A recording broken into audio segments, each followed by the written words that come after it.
Yo!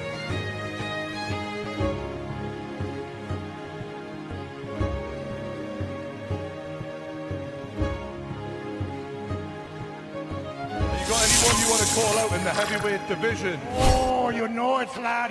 You know that Hasan Piker? I'm coming to kill you in Los Angeles at your house. Or in the ring? No, in real life. Did you ever hear the tragedy of Darth Plagueis the Wise?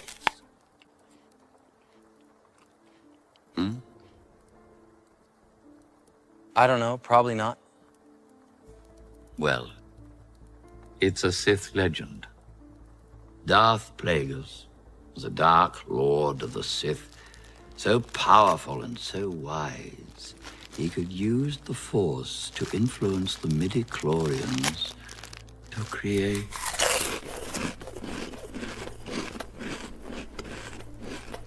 Base team support, someone hacked into my account and I can't log in. Oh, I am terribly sorry to hear that, sir. I just sent a password reset email to your account.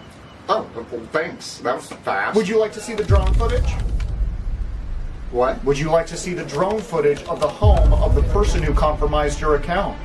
I don't understand. Do we have eyes on the target yet? No, sir, but we got his info. Austin Leslie Myers. We used an attached PDF email to extract the victim's browser cookies for login. Victim? What is happening? First rodeo. Our boys are setting up a perimeter. Thermals indicate 3 heat signatures inside. Possible collateral. The risk we're willing to take. Intel suggests he was involved in the GTA 6 footage leak. I've located his unsecured ports, gained access to his local drives, and uploading our dark web archive now. No knock warrant is confirmed. We are good to go. You heard it. Let's move, people. Let's move. Target acquired. Range confirmed. Wait, what? Operations team recovery is full force. Here we go. Victim confirmation. Deploy green light protocol. Green light protocol. Target is spotted. Tango team, we are compromised. Get a confirmation, Lyles. Sir? Okay, hang on. Hang on. We are green. You guys hear me? Target is distressed. We need confirmation. Drone strike on standby if necessary. Lyles, we need the acknowledgement. Sir. I don't know what's happening. I don't know what this is happening so fast. Give us our directives. I'm losing line of Our sight. window is closing. Give us our directives. Confirm now. No. Good. Request denied. Oh, good, sir. Nonetheless, we're happy we were able to help you recover your account. Quick survey. How would you rate our services today on a scale from 1 to 10? How? Jimmy on a beat, boy. OJ. Okay. Boomer. Whatever you say. Okay. Boomer. Okay. Okay. Boomer. Yeah, boomer. Whatever you Okay. say. Boomer. Okay, Okay. Okay. Boomer. Yeah, boomer. Whatever you say. Boomer. Okay, boomer. Okay. Okay, Boomer. Whatever you say. Okie dokie, Boomer. boomer. BOOMER. Please, sir. Dusty moods on vibe with me. You, Boomer. Okie dokie, Boomer. Now, hold on, we have some weirdness going. We have some very strange weirdness going, so I'm going to put on one more song. Enjoy, in light of the 33,000 documents that were just released by the DOJ regarding the Epstein files, 97% of which is already stuff that's already been released. We're gonna go ahead and sing He's Rose in the Files. I'll be right back.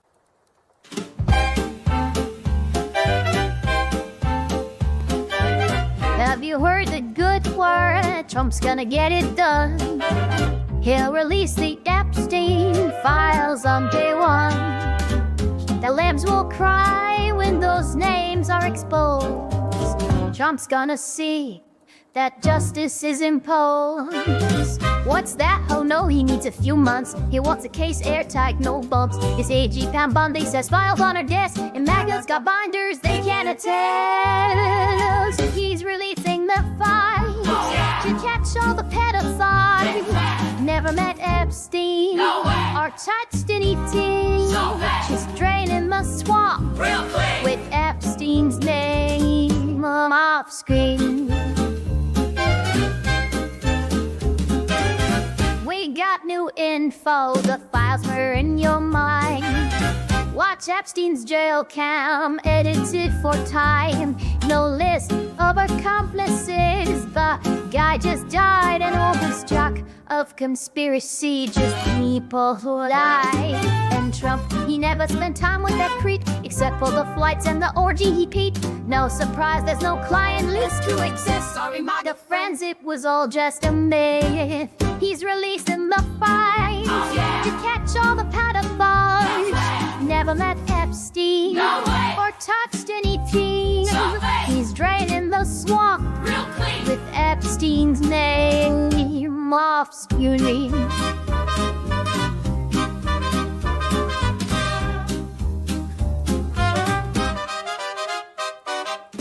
The files exist made by Obama, Hill, and Biden. Let's not talk Epstein no more or ever again. Reminder that Trump and Epstein were not pals. Why do you care so much about it? All my boys and gals.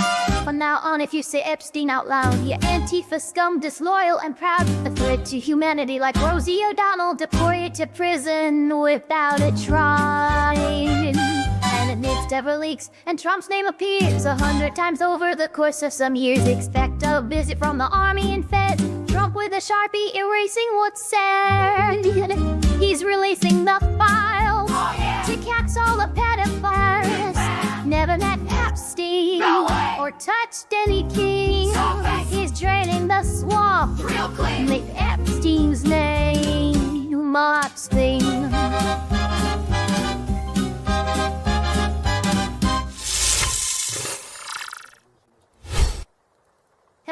Hello, everybody. How are we doing this fine, fabulous, fantastic day? Let us say hi to all the people who have been chatting. McSkittles, Francis Karma, Meteor, JP, Ravenfire, Festiva, Phoenix Fire, 3301.1. I know who you are. I'm not gonna say your actual name, though. Or, yeah, the pen name I know you by. McSkittles, welcome, Nico Fox. The best Remy out 13D's nuts. Oh, that's right, got him.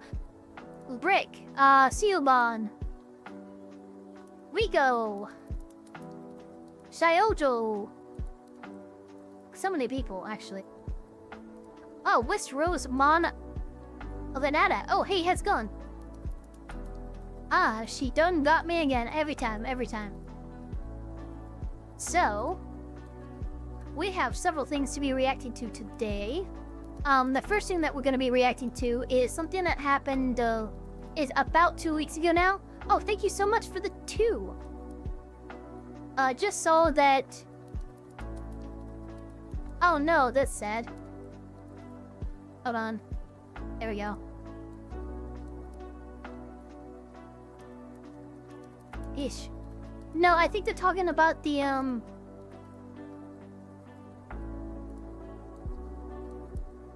pretty sure I know what they're talking about, but we're not going to talk about it because I'm not sure we're in early enough in stream to be talking about heavy topics like that, so. Anywhoosies. Let's see here.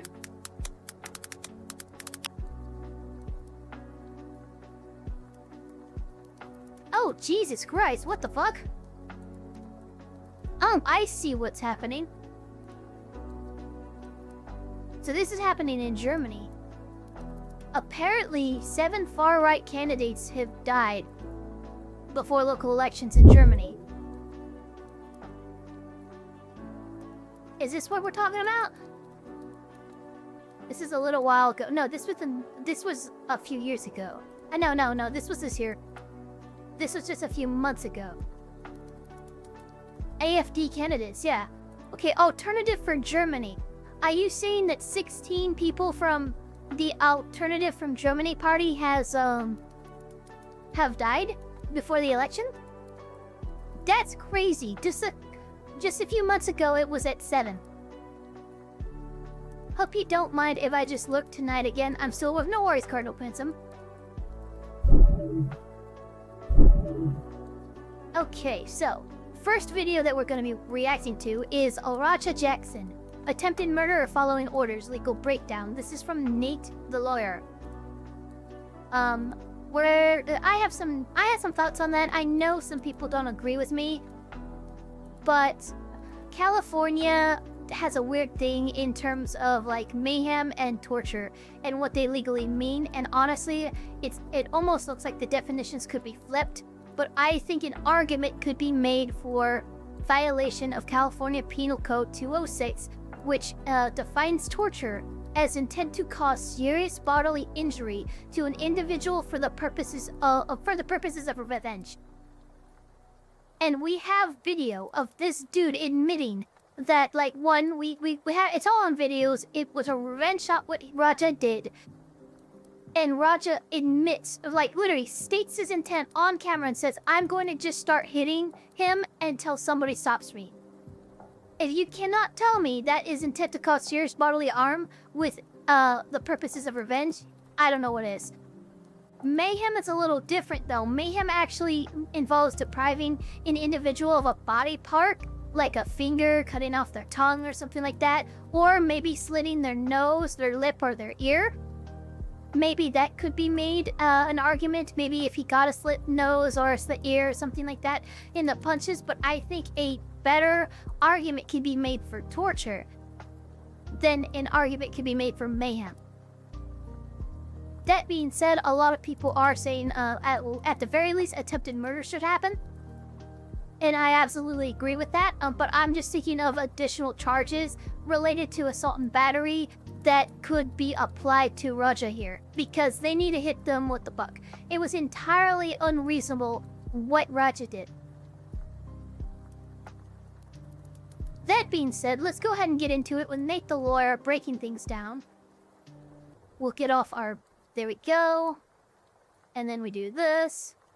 Watch the video! Here we go. I didn't...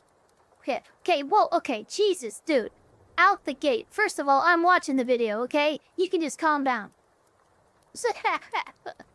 Watch the video! I didn't tell him to go beat that man. One punch! Flashback. When you run in on his shit, you fucking give him his receipt. Remember what a receipt is?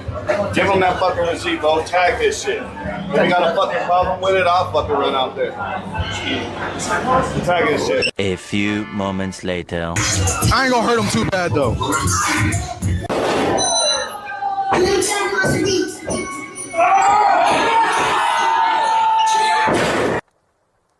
Jesus Christ. Yeah, it was... All right, so we For got those who don't legendary. Yeah, for those who don't know, that was 22 punches to the head. Raja came up on the mat in the ring when he was not supposed to.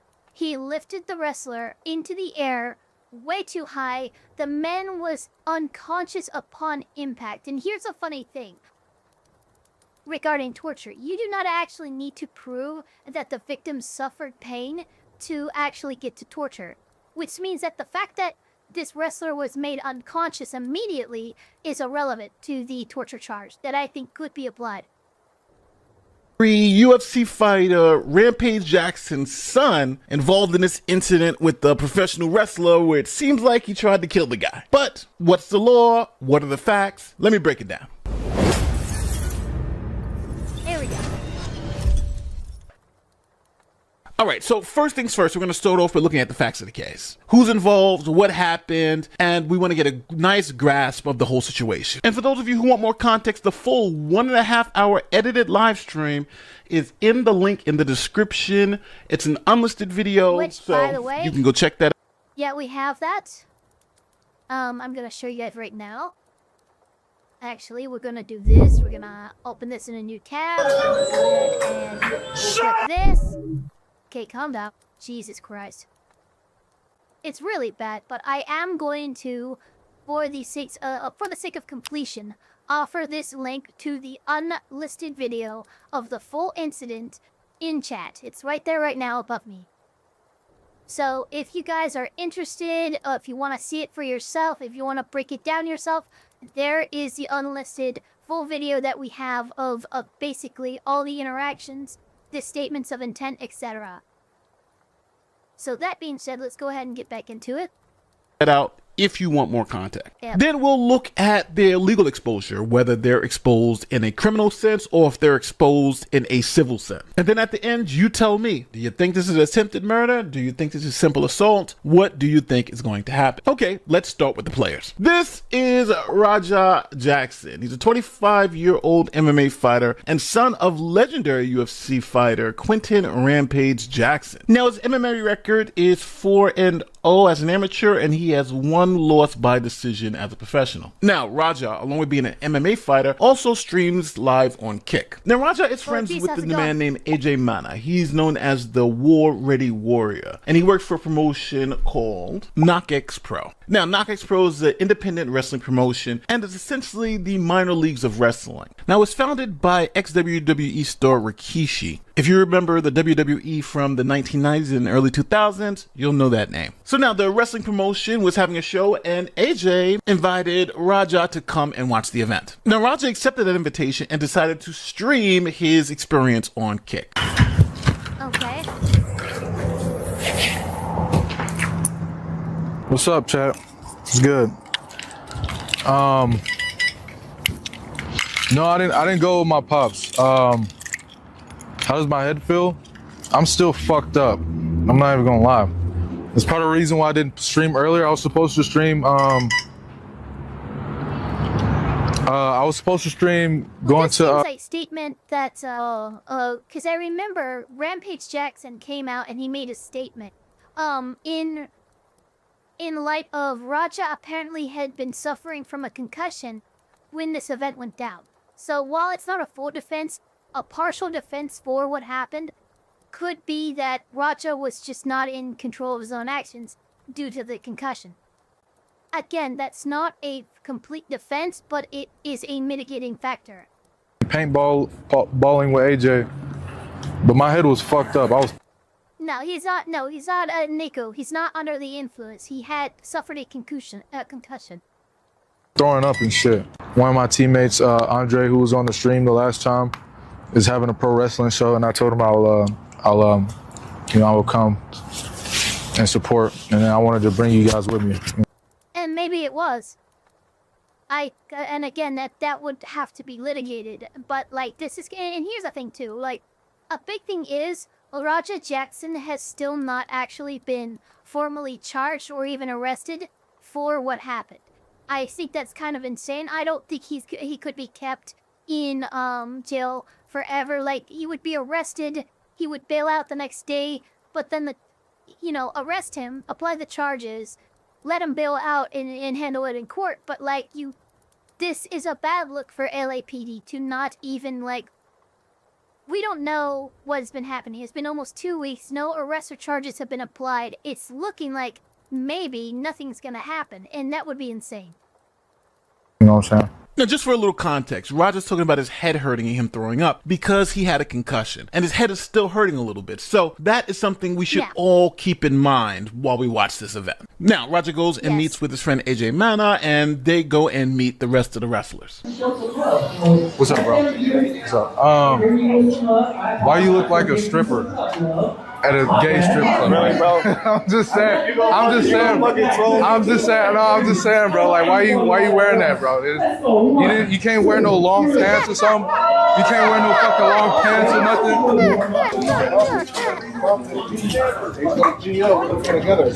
Excuse me, bro. Excuse me. Big cross party too. What's a black man's idea of foreplay? This is Reno. Oh, what's up, big host? Oh, nice to meet you, brother.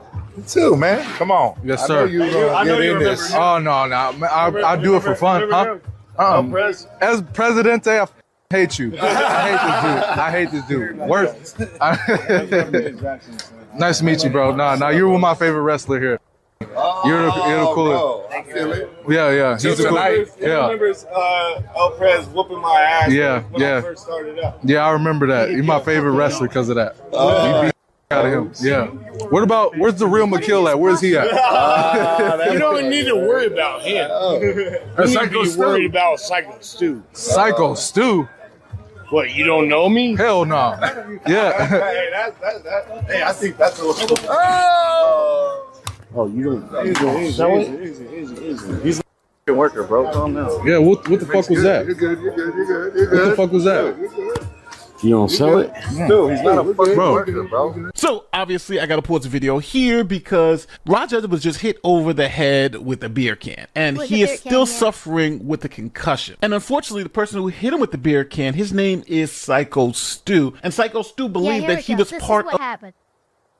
Okay, and again, what happened is Psycho Stu, in order for it to be a super out, he needs leathers and chains. Okay, guys.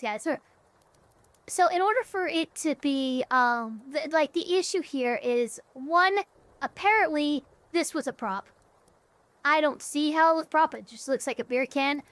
But this man, Psycho Stu, or whatever the fuck his name is, he thought that, this was a new wrestler, a new worker. And that's the term for it in wrestling, is worker. This is a worker. Guy Cowboy is a worker. This is a worker. Like, these guys are all, and so this kind of posturing and playing is like, that's normal if you are like part of the job. He's not part of the job though. Raja has no idea what's going on right now. He's suffering from a concussion and he was just hit in the head with a beer can. So that is all very important information to take in when we see what happens later. Of the show, he saw the cameras, and he thought this was what's known as a work in the wrestling business. Now, to understand this incident fully, I have to explain to you some of these wrestling terms. Because that's even like yeah, okay, cool. Nate's gonna explain the wrestling terms, which is good. But I want to show you guys another thing that shows me that this was definitely good to do. Let me see here. Hold on. This one. How do I go forward and back in my... Damn it, hold on. Right. You're good. What the fuck was that? Okay, this right there, that's the stare down. That right there. There we go. There it is, right there. Shoulder, neck.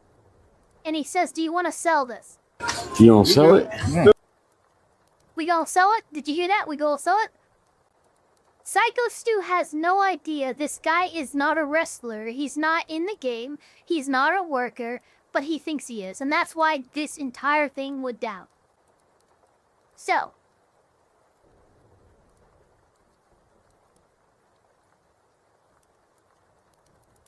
The hand rests on the head. Okay, gotcha, Akakun. So with that, but that was how... What the fuck was that? This little part right here. What the fuck was that? What the fuck was that? And then right here, right there. That's a classic fucking, like, interaction between workers in the wrestling scene. So, like, straight up, that's what's going on. That being said, let us go ahead and explain these work terms with Nate here. I'm gonna go back ahead. Yeah, he thinks it's a performance. Psycho Stu has no idea that Raja is not one of the performers.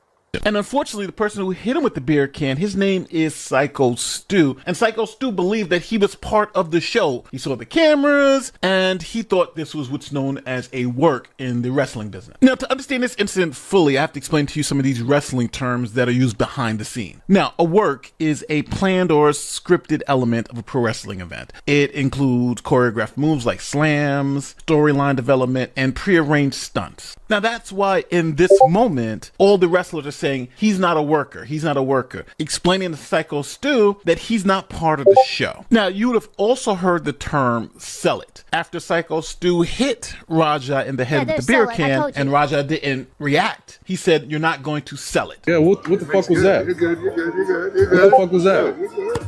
You don't sell it?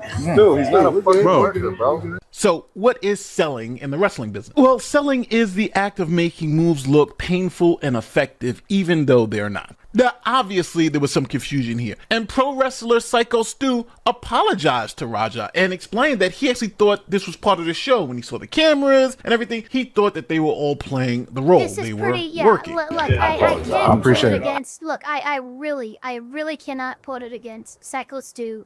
He sees the cameras, he sees these introductions, this posturing, so he stands up, he fucking gets ready to do his posture, and he's gonna, he's gonna do a move that he's expecting Raja here to sell. Raja didn't act like, oh man, that messed him up.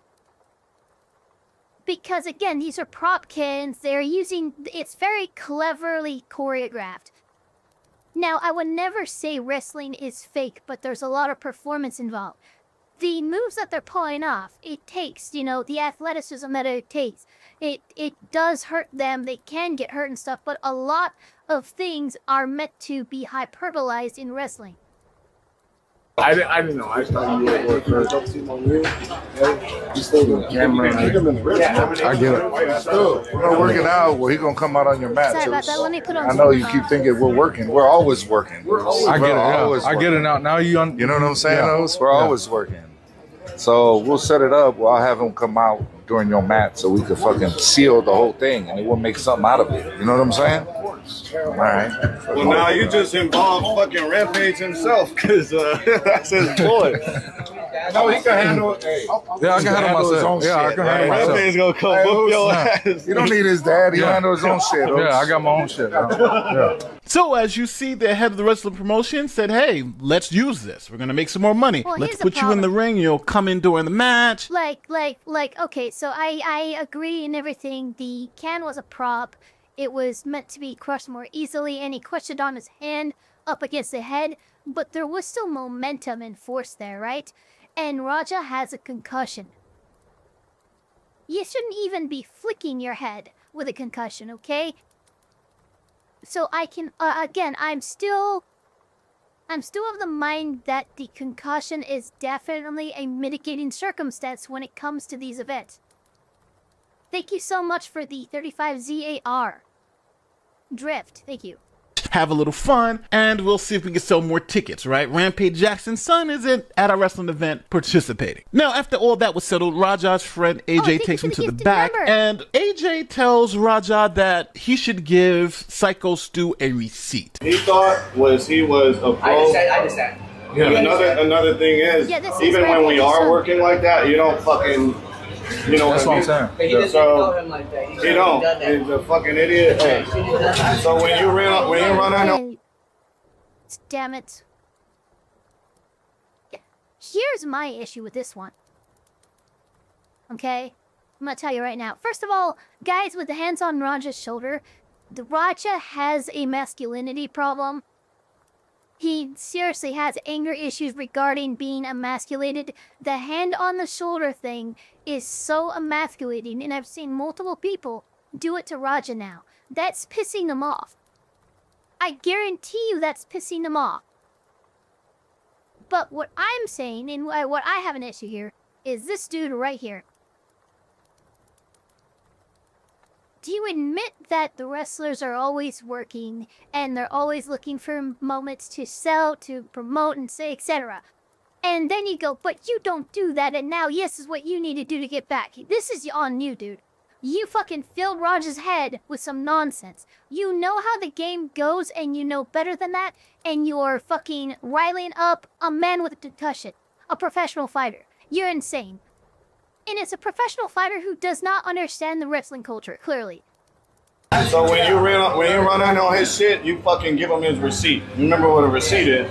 Give him that fucking receipt, bro. Tag his shit. If you got a fucking problem with it, I'll fucking run out there.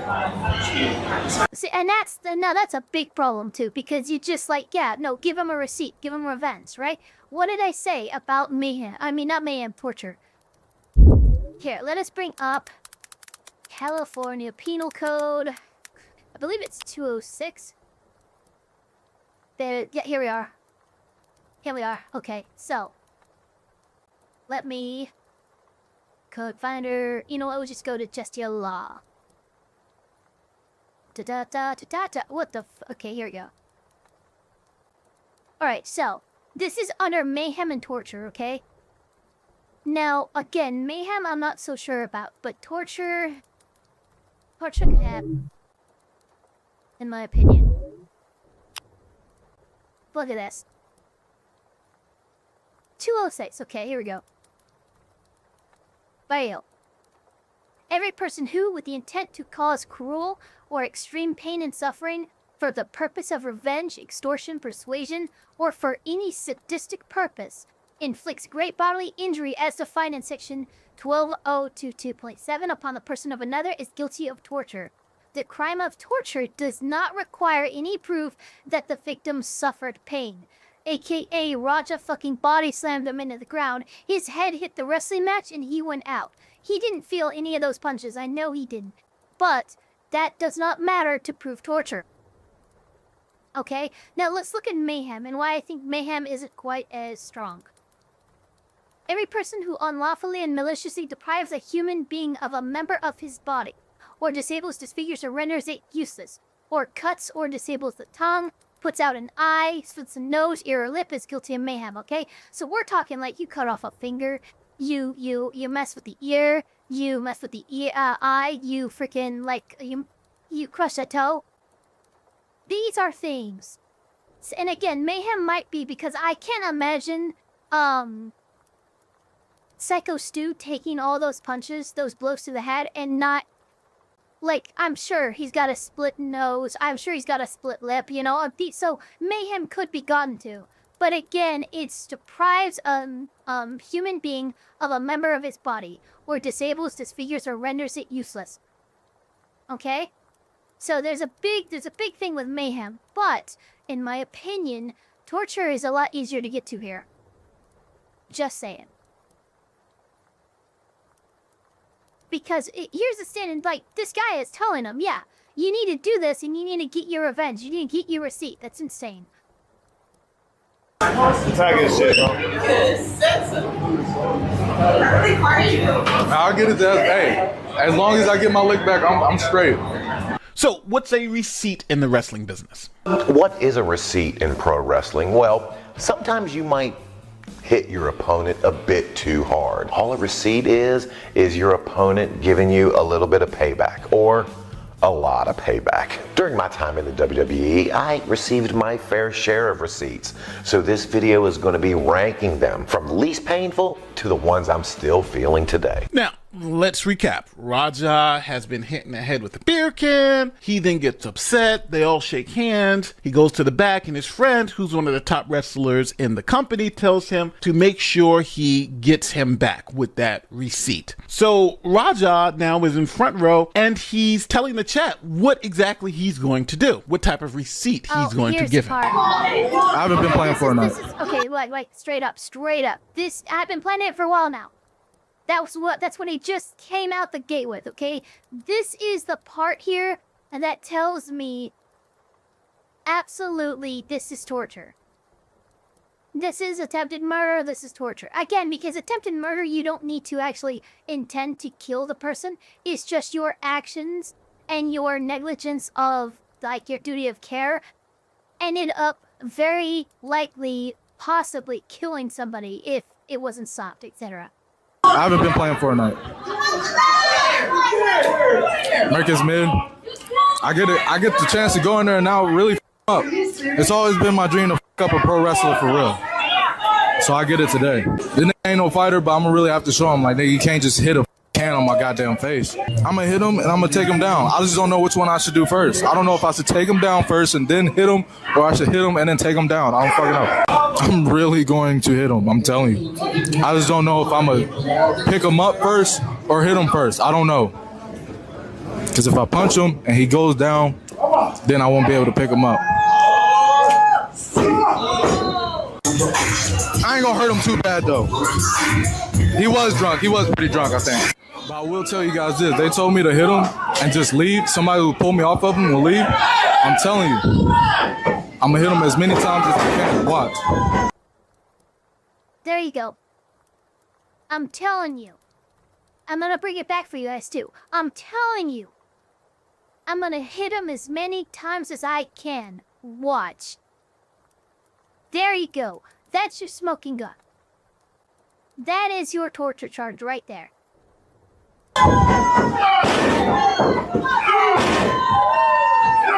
What? Now, Raja. As many times as the guy who pull me off of him will leave. I'm telling you. I'm gonna hit him as many times as I can. Watch. There you go. What? Now, Raja's father, Rampage Jackson, calls him and starts making fun of the fact that he is hugging up on grown men in booty shorts and starts teasing his son about that. So let me Yeah, I'm straight. I looked at your stream because my chat was going crazy, and then I by the time I popped in your stream, you was hugging on a dude in some damn tights. Man, Man, you said I looked at your stream, you were hugging on some dude in some booty shorts. Oh no, Jesus Christ, dude. Rampage Jackson, you just made it way worse. You just made it so much more fucking worse. Are you kidding me right now? This is insane.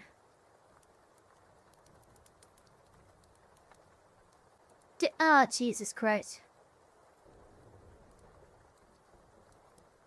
Okay, we're gonna continue, but Jesus, I mean, you can, yeah, his dad is instigating shit.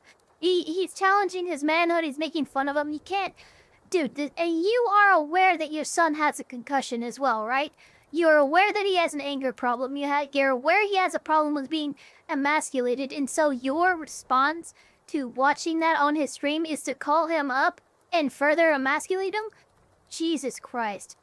If there was any I saw you, nigga. I saw you hugging on your coach. Sexual fantasy. You need to stop that shit. No, I don't got no sexual fantasy, nigga. I got some eyeballs. I saw you. So now we have all of this backstory. His father's telling him, "Oh, you're hugging up against men in tights." He feel like he's embarrassed because a guy hit him with a beer can. He's got a concussion. He was told to return the favor, give the person a receipt, hit him for real. And he's telling people, "I'm going to do exactly what they say. I'm going to hit him for real. They told me to hit him until I get pulled off." So at this moment, it seems like everything's going to go to plan until Raja gets into the ring.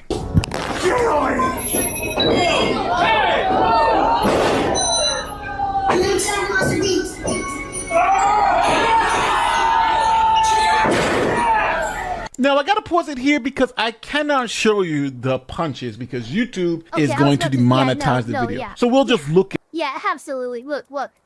22 punches, okay? 22 fucking punches. Get it in still shots. Hey,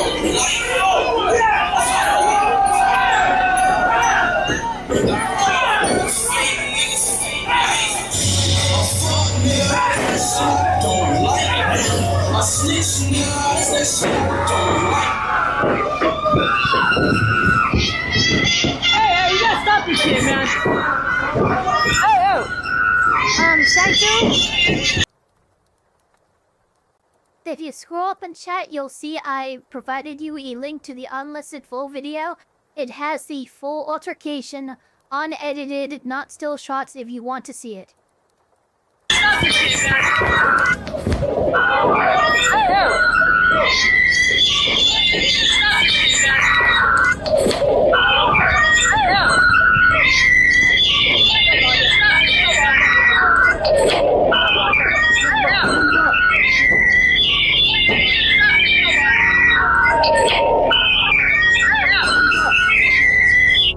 Now, Raja's friend, the one who brought him to the event, the one who told him to give the other wrestler a receipt, went on a live stream and had to defend himself because people were saying, "Hey." Of course he did. Of course he did, because he's fucking culpable. I mean, holy shit, dude. Like, look, the more, and I would not have gone on live stream to defend myself. I would have gotten a fucking lawyer and waited for it to hit the courts because, dude, the more you talk, the more you're going to look like you're fucking guilty. And you can't tell me you getting into the head of concussed fucking fighters and telling them, you gotta get your revenge, you gotta get your receipt, freaking that wasn't right and shit. God, no. You were completely over the line doing that. You told him to do this. You told him to go beat this guy up. And this is what he had to say. Fucking explain. Because I was a big part of this shit. Promoter says, since this is already on camera, and you can go watch it for yourself, like I said, the tape never stopped running. Mm-hmm. Since this is already on film, let's go ahead and use it. Let's make it a part of the show. Well, how are we going to do that? Well, I'll give you a chance to go in on during his match, and you know, you get your fucking get your lick back. You see, I said receipt. I didn't say lick back. I said receipt. You know what a receipt is? Here, I'll do it in pro wrestling terms. I'll do it to myself. Explain that for the people who I'll may do not it. I know. will literally give myself a receipt right now. You ready? That's a receipt, bitch. That wasn't a That's receipt. all the fuck I told Roger to do. That wasn't a the receipt. only thing I told Roger to do wrestler was punch, give him like, a to yourself. fucking receipt. Like because let's I be real here. A receipt is actually painful for people, okay? But it is singular. But that was not giving yourself a receipt. You should have been fucking... That should have hurt you. I should see a fucking mark starting to swell up if it was a real receipt. Now again... That is irrelevant because, again, you were getting into the head of somebody who's not in the culture of wrestling. Doesn't quite... You asked him if he knew what receipt mean, and you did not specify when he just said yes. You just assumed. And I'm sorry, dude, but there's some amount of responsibility to be had there. That's what the promoter wanted to do, to be done. The promoter sent me away with Raja to work out the details. Watch the video. I didn't tell him to go beat that man. One punch. Y'all dumb as fuck.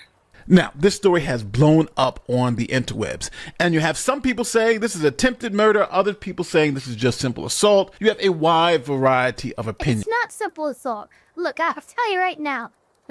It's not just assault.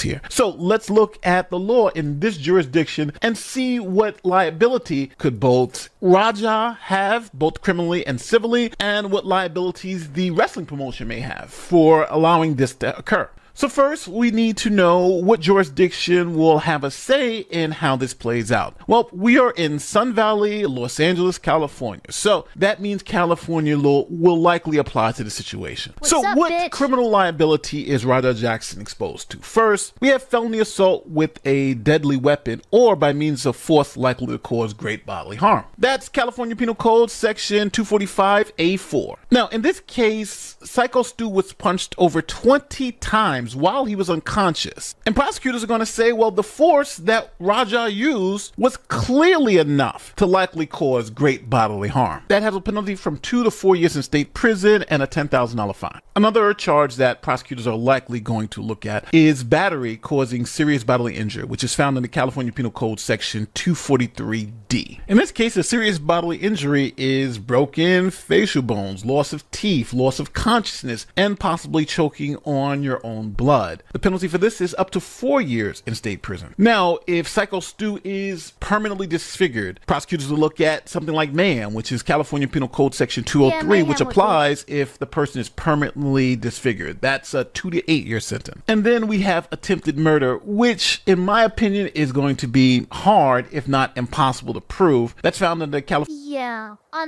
attempted murder is probably going to be pretty difficult to get to for Raja. But again, several of the related to assault charges, like mayhem, like torture, these things I think you could go after him for. And torture itself carries 2 to 10 years. So... California Penal Code section 664, and prosecutors would have to argue that Raja intended to kill Psycho Stu. And I'm assuming prosecutors will argue that Raja hit Stu as many times as possible and ignored his unconscious state. Now, obviously, that can get you a life sentence, but there are some special aggravating factors that Raja has to also be concerned about here. Now, the fact that Raja is a trained MMA fighter, a professional MMA fighter, prosecutors could argue that this is an aggravating factor. See, courts have found that boxers and trained fighters can be treated as deadly weapons themselves. That's why boxers and MMA fighters have to be licensed. And obviously, prosecutors are going to be saying that this was premeditated. And for evidence, they're going to show Raja talking to people in the chat, explaining to them exactly what he was going to do and what his intent was. Now, if you're an attorney representing Raja, the obvious thing you're going to say is this was all part of the show. He was instructed to do what he did, and he just followed command. Now, Raja's defense is going to be simple. I was told to do this. They told me to give him a receipt. They told me to jump in the ring and hit him. They knew I was not a trained wrestler. They knew that I didn't understand the way the business worked. So I followed directions. I went in, hit him as many times. You know what's actually super funny? let's go back just a little bit here. in the Watch. way the business trained wrestling. There we go. Okay, look. He walks in. Look, he comes in. His eyes are set, right? You want to know that? Look, if I'm the prosecution, right? I am showing this part right here. I want you guys to keep an eye on where my mouse is. Are you telling me that this is a scripted event that the management definitely knew about? Is that why this referee is literally putting his hands on his fucking head with his mouth agape as Raja approaches this wrestler? No, I don't think so. I'm sorry, but it's very clear to me that no, this was not exactly planned out and everybody knew what was going on, okay? I'm sorry, it's insane to make as an argument. It is the argument that their defense will have to make, but again, there is several things that we see on camera that kind of shatter that defense.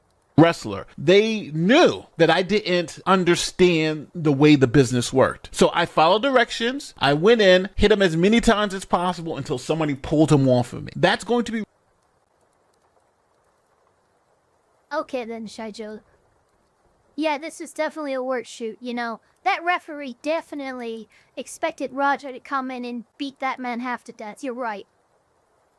It's not like I haven't been here actually explaining some of these wrestling terms. Like I have some familiarity with it. Get out of here. Raja's defense. And it makes sense in the context because everything that I just told you is accurate based on what we just saw. But the obvious question is the court going to allow this to absolve Raja of any criminal liability? Now, no one's talking about this, but what about criminal charges for AJ Mana? That's the person who invited Raja to the event. Well, prosecutors can look at charges like solicitation, aiding and abetting an assault. That's California Penal Code section 31 through 33. And this goes because AJ told Raja to give him a receipt, which is a real hit. And this incited the assault. He could be facing aiding and abetting charges for this assault. And there's also an element of reckless endangerment here. Think about it. AJ allowed his friend, who is untrained, an MMA fighter, to go into a wrestling match with no preparation, and the only directions were to slam the guy and punch him for real because he hit you with a soda can or a beer can earlier. And we haven't even touched on the civil liability because I think the wrestling promotion could be civilly liable because the owner of the wrestling promotion told Raja to go into the ring. They knew he wasn't trained. They gave him limited instructions and allowed him to do this to one of their wrestlers. Now, what are some realistic outcomes that we can expect? Well, I think Raja should face felony assault with great bodily harm charges. Now, if Psycho Stu's conditions worsen, then you could see something like a attempted murder charge. And if Psycho Stu actually dies, we're looking at maybe a manslaughter charge. And on the civil side, I think Stu has everybody dead to rights. He could sue Raja personally. He could sue the promotion, KnockX Pro Wrestling, right? They obviously have liability insurance, and he's probably got the deeper pockets with the company. AJ Mana could be named, and his personal finances could be at stake because he was the one that was giving direction to AJ to do what he did. So when Stu recovers, he should get a good lawyer because he can be compensated for his injuries based on the situation. So at the end of the day, it's not going to be lawyers who make the decision on liability. It's going to be regular people sitting in the jury box. So what do you think? Let me know. Do you agree that Raja should go to jail for a couple of years for this assault? Or do you think his liability, especially on the criminal side, is mitigated because he was told to do these things, right? He was told to go do these things.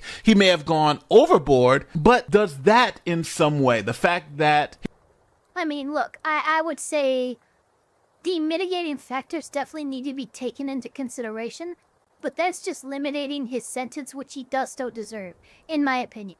So instead of 4 years, yeah, maybe he should only have, like 6 months to maybe 18 months, right?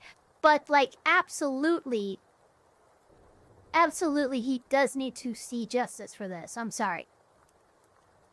That is my suggestion. But that's okay. That was that video. We are going to go ahead and move right along to, we started an organization to reform the DMCA, and here's why. This was posted by Louis Rossman, 8 days ago. So we're going to go ahead and give that a watch. It's about 16 minutes long and see what is going on. I will say I do think the DMCA does need to be reformed, so this is probably just in general a good thing. We also have the duty not to infringe the IP rights in the process. It is in fact the manufacturers who have the relevant rights, not consumers. From a standpoint of intellectual property, where in God's green earth or the Constitution are any of those designed to be rights that belong to the manufacturer rather than rights that belong to the owners of those two John Deere tractors? Last month, I did a video on Echelon bikes. Thank you. I'm sorry. That was... I cannot believe that was an actual fucking argument made. Can we go back? Did you hear the audacity of Mr. Heartline? I'm sorry, Mr. Heartline? Well, you are like on my #1, like, I do not like you list. That was fucking wild what you just fucking said. We also have the duty not to infringe the IP rights in the process. It is in fact the manufacturers who have the relevant rights, not consumers. From a standpoint of intellectual property, where in God's green earth or the Constitution are any of those designed to be rights that belong to the manufacturer rather than rights that belong to the owners of those two John Deere tractors? Good response, by the way. Good response by this Mr. Isa? He's clearly the lead here, but that, like, no, seriously, what the fuck was that? Oh yeah, if you watch these lobbyists for big interferes, you'll be sickened by what they're willing to argue. Yeah, I'm having trouble understanding him. I need Eva to paraphrase. Okay, so Joe, basically what he just said is that for some reason, Eva... okay. I have to, like, take a second here because I can layman translate what he said, but it's just such a fucking wild statement. He's basically saying that the rights of ownership, there's some rights retained by the person who manufactures a product instead of the consumer, the purchaser, the owner of said product. It's an insane statement. I don't know how he fucking thought that that was at all logical, but he literally just said that the manufacturer of a product retains the rights over that product rather than the consumer. Yeah, but this is about, like, this is about a John Deere tractor. That's what's fucking crazy. Last month, I did a video on Echelon Bikes and Future Home. These are two companies that sent out firmware updates to their products that connect to the internet that disabled functionality that used to be free at the time of purchase. With Future Home, they sent out a firmware update after they went bankrupt that said that you have to pay the new company we're creating $117 per year if you want to have all the functionality that you had before we sent out this firmware update. Echelon Bikes sent out a firmware... What the fuck? Are you oh my god! Oh god, okay, Jesus Christ. I remember... I'm sorry, I'm so sorry. This is gonna be... I'm gonna be glowing so bad. I remember why I have to, like, pace myself when it comes to watching these videos. He fucking shows, like, some of the most insane fucking overreaches of law and, like, terms of service contracts and shit like that. Like, he will show you, like, just, like, he will diminish your faith in justice and the law in general, just by himself. It's fucking wild. Okay, here we go. firmware update to their exercise bikes that disable the bike from working with third-party software. When you use the free version of this, you also would get ads on it, and hey, look at this, they have a subscription model, imagine that. I don't pretend to speak for everyone, but I don't want to see ads on a fucking treadmill. It's a personal preference of mine. That's why when I'm at the gym, if I see Fox and MSNBC on the television, I'll find the remote, change it over to a live stream of my koi fish. And if I can't do that because it's not a smart TV, that's what Mitch Altman's TV Begon is for. A lovely open source device that ensures that I'm never advertised to at my gym. People are getting tired of this nonsense. So Fulu Foundation, a nonprofit started by myself and Mr. Kevin O'Reilly, the executive director, a man without whom we would not have a lot of the right to repair progress we have today, he and I announced a $20,000 bounty for the first person who puts up a repair for this. Now, there's a reason that I use the word repair here, and it's very important. When you see words like illegal hacking or breaking digital locks come up, these are words that have been set forth by our adversaries, by people that don't want us to own what we bought and paid for. When he does that, that's a business model. When I say I want the device to be able to work again, that's considered illegal hacking. That man is an asshole. And I don't accept the premise of assholes, nor do I choose to use their vocabulary, because the moment you start using their vocabulary, you have lost the battle before you even finish your sentence. This bicycle that's fair. used to work with third-party applications. They sent out a firmware update that stopped it from working with third-party applications. That's a bug. That belongs in a bug report database. Are you Mr. Richard fucking Witherspoon kidding III me? fixed it. As a result of his repair, he won a $20,000 bounty. And I'd like to show you the bicycle working with his app. This is my project with the firmware fix branch. I will now plug the bike in. It is currently off. Okay, it's on, it's flashing. You know, plugged in. I will now go to the Echelon app. This is a stock one to show you that the firmware is working. Wow, look at this kid. The Holy firmware shit. update.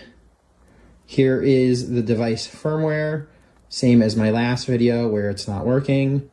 Firmware is up to date. We'll now close the Echelon app. Okay, yeah. If we go back here, we can see my phone is selected, and I will run the project on my phone. You can see that it installs. This is it. It is just a branch of my existing app from the store, so it goes through Yep. the regular download procedures. We can see the bike. I will hit start workout, allow, scanning for the bike. You heard the beep. It is now working. There it is. I Wow, will good rotate job, the kid. wheels. You can see it's at 6 miles an hour. I'll go much faster. You can see it goes down. And finally, here is the resistance they created knob. a software update that would basically make the bike unusable unless you paid a certain amount. And so what Louis Rossman and this other guy did, he put out a $20,000 bounty for anybody who could actually put in a repair for this. So what this guy did is he created his own firmware updater, connected into a app on his phone that would allow him to communicate with the bricked bike, and then actually apply the firmware that he created to work with the bike, using the phone as like a catalyst. So this is fun. I mean, dude, he did a great job. He earned that 20,000. Like, holy Going shit. down and then going up. Now I will stop this, and you should see that it saves the data like it was previously. There it is. There are the metrics. Good job. Just like the app worked before Echelon went and broke it.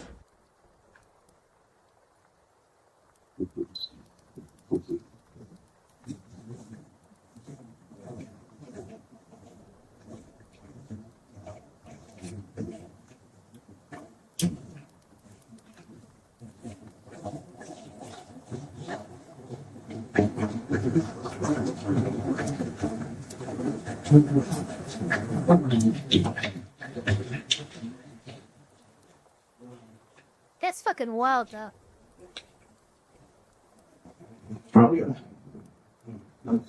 Now, I know a lot of you are probably rushing to the comments section right now looking for the video description. Where can I download this, Louis? This is great. Thank you so much. I can't wait to fix my bike. And I'd love to see you fix your bike. Yeah, but there is no link in the exactly comments right. or the pinned video comment No. or the description. Nope. Because what he did is against the law. It's illegal. He broke the law. Yep. And he broke a law It's that could illegal, get yeah. him put in prison for 3 to 5 years if he shared it with all of Yes. you. Section 1201 of the Digital Millennium If he Copyright did, Act, that's otherwise known as the For personal use, he's fine. But if that kid released that software and released that patch or a tutorial on how to do it yourself or anything like that to other people, he would be in violation of the law. DMCA. 4 letters that always seem to come up when somebody's ruining your day. I promise that was not supposed to rhyme. That just came to me. This law has a provision, Section 1201, that says that if you bypass a technical protection measure, otherwise known as a digital lock, you have broken the law. And if you show other people how to do that, you've broken the law to the point where you can be put in prison for 3 to 5 years. I am not kidding. If you don't believe me, read this paper from Harvard Law School's Cyber Law Clinic. Now, there is an exemption to this for repair, but that only applies to personal repair. Every year, everybody has to go to the Copyright Office and say, Please, sir, may we be able to fix our devices? Can I just get rid of the ads on my treadmill without going sent to El Salvador? It's pathetic. It's sad that we have to go through this in a free country to be able to fix what we bought and paid for. But we do. And every year, luckily, there is an exemption process where we fight back and forth with all these people like this guy. We also have the duty not to infringe the IP rights in the process. It is, in fact, the manufacturers who have the relevant rights, not consumers. And this guy. I just put into my Google search engine, hack my Xbox Drive. Here's the one that comes up first. If you're tired of paying $60 for a new Xbox game or waiting years for them to get cheaper, you should probably mod your system. That's literally the first thing that comes up. Flash the drive to allow you to play discs that violate the copyright. Is this a vector by which people can use it? Well, literally, that's the first thing that comes up on your Google search when you put in hack your Xbox Drive. In this case, Google is your friend. Find the answer, hack your drive, flash it, and run discs that you want to play for less than $60. It's right there. First output. I would encourage Mr. Reed to go ahead and give that site $60, and then they're going to sell your credit card number on the blacknet. It's a scam. There isn't such a hack. There are a lot of wonderful sites that will trick you and make you think that they will help you hack your Xbox. They'll happily take your credit card number and then not help you hack your Xbox. The Xbox One, the PlayStation 4, PlayStation 5 haven't been cracked, so that's a non-issue. We fight back and forth with all these people who think that we should not have the ability to fix what we bought and paid for, and we win. But the problem is that this is only a temporary exemption, and it's only for personal repair. He can fix it for himself, but if he shows you how to do it, that's not part of the exemption. He can go to jail. This is like saying you're allowed to cure cancer, but if you show anybody else how to cure cancer, that's punishable by 5 years in prison. This is a horrible law, and it needs to be reformed. There's a lot wrong with it. That's pretty much where we are with it. And that's fucking... I'm sorry, that's insane. That's absolutely fucking insane. Now, I know many of you are probably saying, Louis, I don't care what the law says. I don't care what Harvard law says. I don't care what anybody says. There's no way somebody would end up in prison for that. He should fight that. And yeah, if it was me, I'm not married, not like I'm putting money towards my kid's college education. What the fuck do I have to lose? I'd be happy to do that. I'm crazy. So I'd be willing to do that. But most people are not, or at least not as crazy as I am. And it's not me that would be being asked to do this, because I'm not the one that came up with the solution. Yeah. Richard is. And when your average engineer hears that there is even 1% legal ambiguity over whether or not they could be sent to federal prison for fixing a treadmill, they say, never mind. Fuck out of here with that shit. Yeah, they're gonna wash which their is hands the of it. sane and standard response from normal people that have lives and family and don't feel like spending 3 to 5 years. Because again, legal fees, you can always go fund me legal fees. Can't go fund me away out of prison. If we want to be able to claim that the United You can't go fund me a way out of prison. That was pretty good. That was pretty fucking good.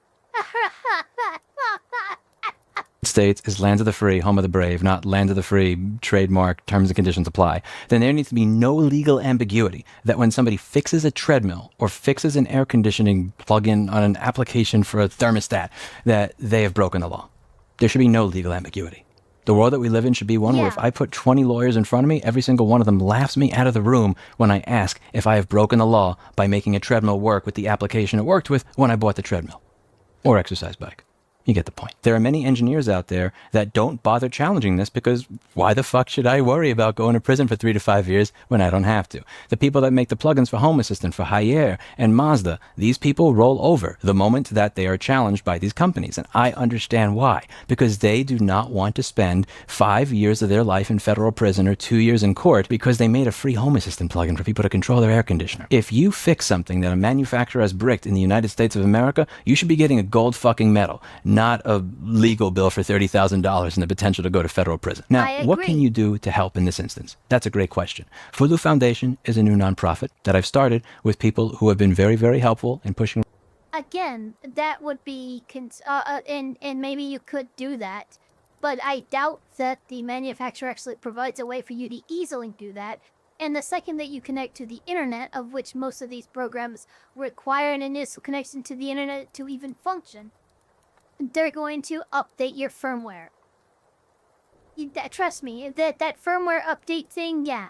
There are ways around it and you can prevent the updater from applying. But that's like... Again, you have to be a specialist in order to do that. right to repair around the country. And one of the things that we'd like to do is reform the DMCA. This is a law that has a lot of issues, and the biggest one is Section 1201. We do not think that there should ever be legal ambiguity when you fix something that you own, nor should there be legal ambiguity when you show other people how to fix what they own. That is something that should be celebrated in the United States, not scorned. The concept that we're talking about here of it being illegal to break a digital lock in something that you bought and paid for, the concept of even referring it to that is ridiculous on its face. Imagine I buy my house, got a fixer-upper piece of shit, but it's got a really nice balcony. Imagine I go to the balcony, but I don't have a key to it because he never gave me the key. I go to try to open the door, and he says, you can't do that. You got to pay me $500 a month. So I say, fuck that. I pick the lock, and I get access to my balcony. Can you imagine if I did that and people showed up to take me to prison? When you buy a house, it's your house. Yeah, you own the house. As a result of you owning the house, you have access to all the rooms inside the house. You own the property. You own the land. You own the door, which means you also own the lock and you reserve the right to pick it. The same should be true of your digital devices. Unfortunately, it's not. This law makes it so. And we need to start pushing back against this. Now you're going to ask, what can I do right now? Well, there's going to be legislation that we are going to try to push through Congress to try and get this changed, to try to get this reformed. And when that legislation comes out, we are going to need all of your help messaging your representatives and telling them why it is that you support this as often as possible. But most importantly, when we are speaking to our representatives and we are fighting with people that speak like this, legislation is in search of a problem that does not exist. Or this is legislation in search of a problem. I want to be able to demonstrate that they're wrong. That's what ConsumerRights.wiki is for. ConsumerRights.wiki is a website that lists every single instance of a company doing this shit. I want to have a simple button on the homepage, ownership revoked, that when that day comes, when Kevin O'Reilly and the lobbyists that we curate are sitting in a senator's office and the guy says, is this really a problem? I can click and immediately say, here are 2,000 devices that could otherwise be fixed if not for this shitty law. I need people to help me curate that website. I need people to help write articles on all of this. We have an article for Future Home. We have an article for Echelon Bikes. And we're going to have articles for many, many more. There are thousands of articles on the site right now. We're going to demonstrate that this is a problem. And we are going to do everything in our power to reform the DMCA. There should be no ambiguity when an engineer fixes a thermostat or an exercise bicycle that there's a chance of him going to federal prison as a result of what he did. We need to change the law. And Fulu Foundation is here to try and make it happen. But it can't happen without the help of all of you. There's a newsletter. I'm going to link it in the comment down below. When this law gets presented, we are going to... Here we are. Gonna go ahead and link this in the chat for you guys. Absolutely. Also, don't forget to like, subscribe, hit the notification bell on his stuff. This is extremely relevant. I'm going to ask you to show up, to speak to your representatives, to email them, to call them, to do everything in your power to get that pushed through. And if you think that doesn't do anything, think again. I got a message while I was doing this video on Signal, sitting there in my notifications unread right now, that the hearing on those AI-powered surveillance cameras has been canceled because so many people signed up that they said, fuck it, we're done with it. Your voice matters. You have a say, but you have to use it.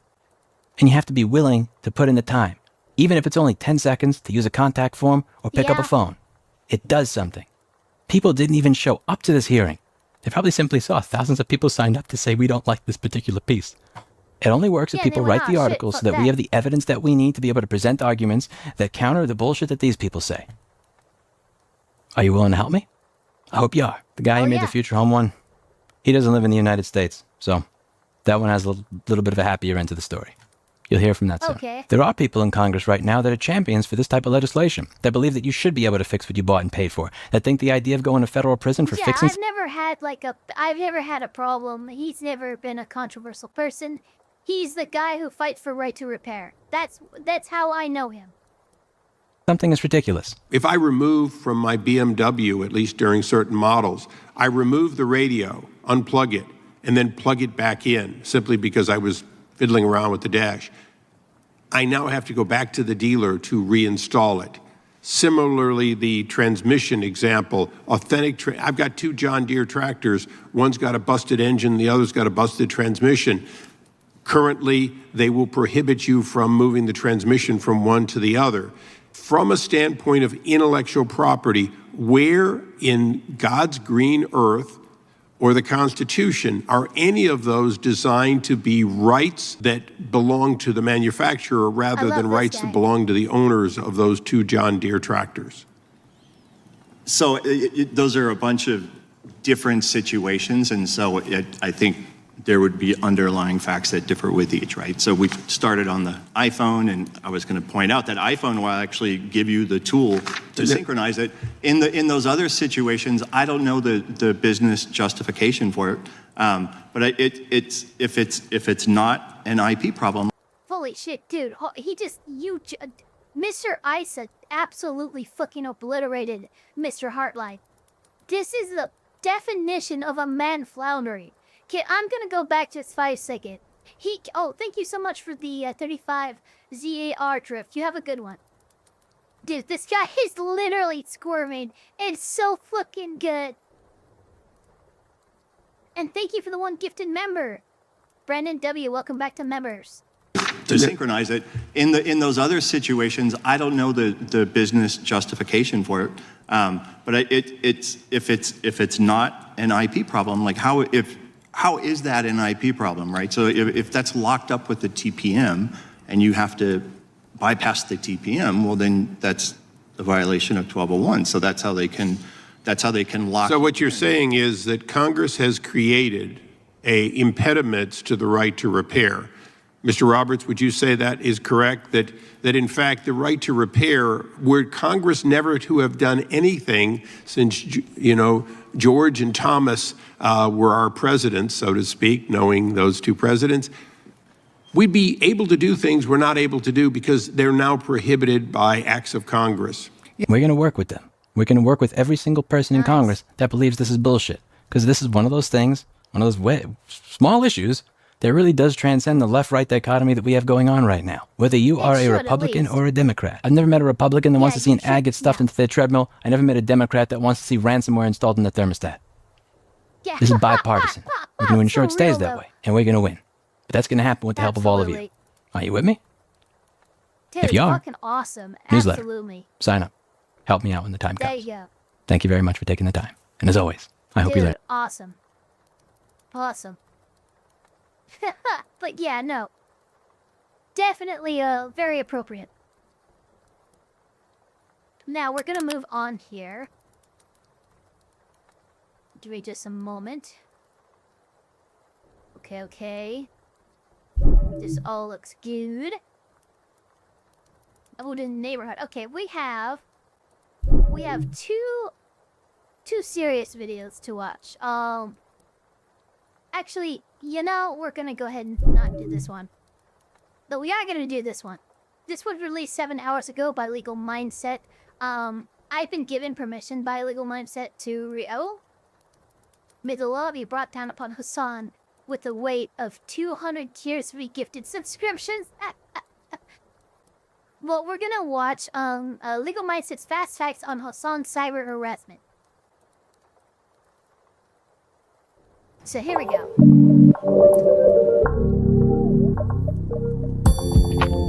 So handsome.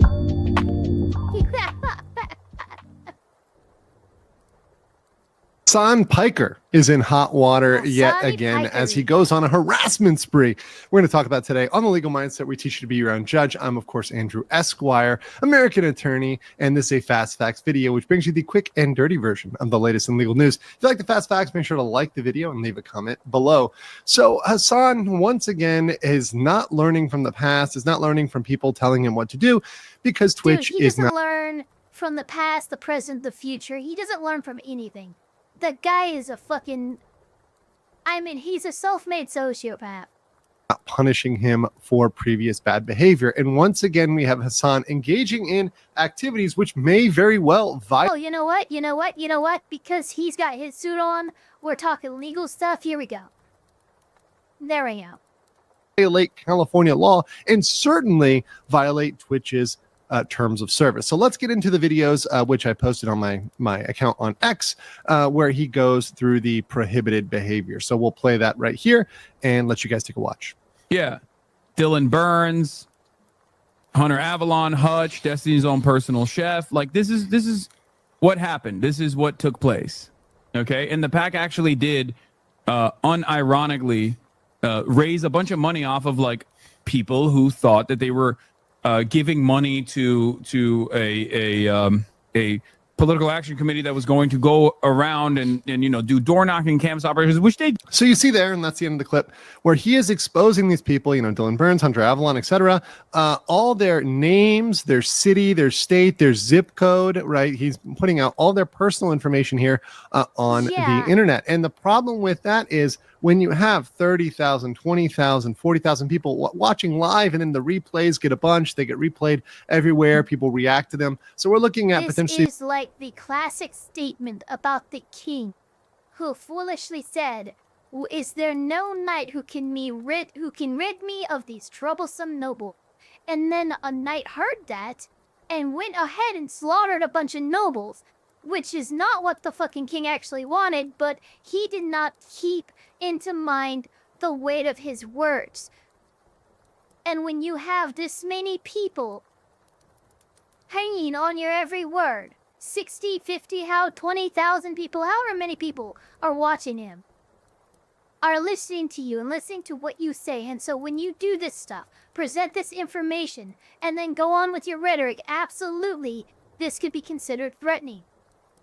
Millions of eyeballs on this information, you're putting those people in a position where anybody who doesn't like them, right, in this civil war that's going on what might be called the online left, not that the political affiliations matter because they're completely irrelevant, whether this happens on the left or right, it is still potentially illegal because these people's information is now out there. They're putting it out in a way where any enemy, any person who hates them, whatever, that sees that is incentivized to go out there. It's super funny you said that, JP Ravenfire, because I said I had 60, 50,000, and then I went all the way down to 20,000 because I literally applied like the bot stuff.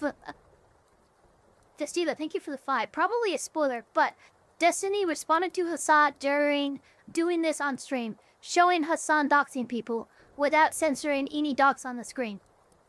Which is stupid of Destiny to do, but the thing is you can't dox yourself. So if he chooses to share up that information to his own audience, that's fine because he's not making available. You know what? Here's what we're gonna do.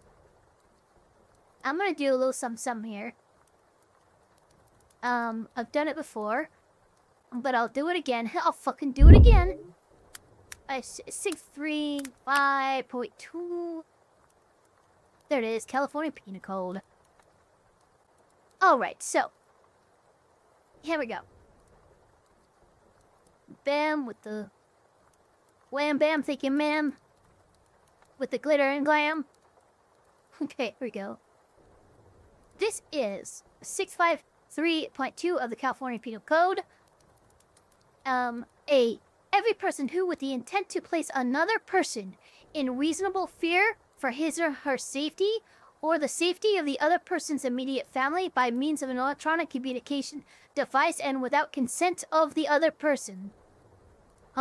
Without consent of the other person.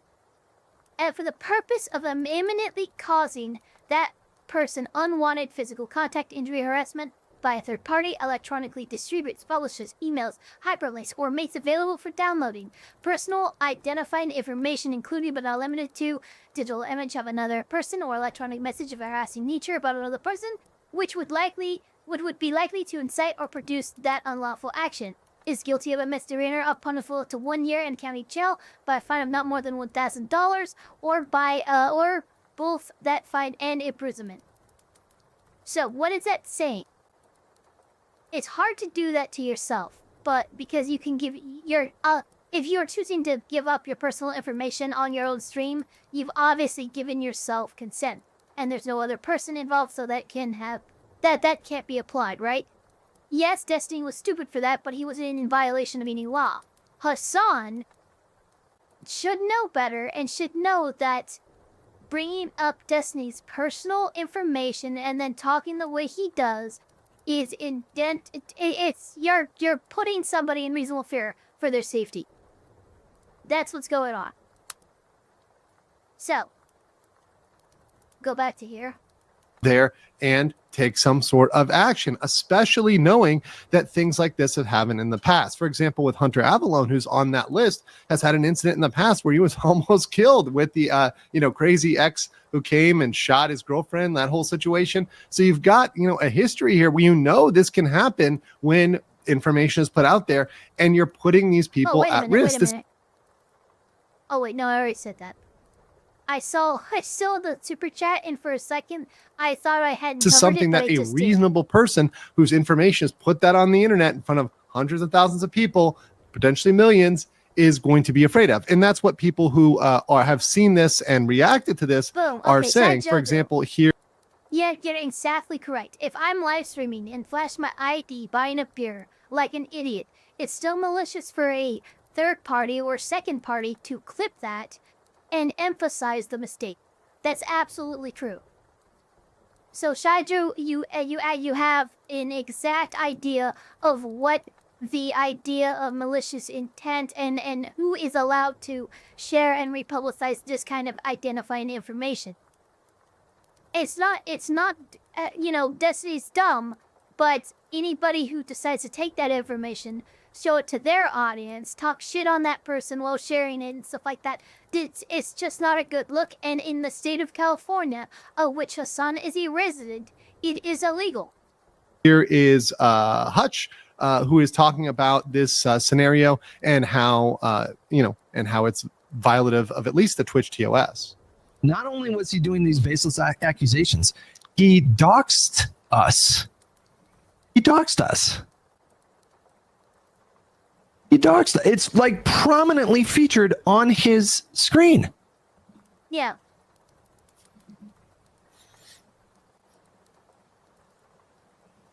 Like, hello?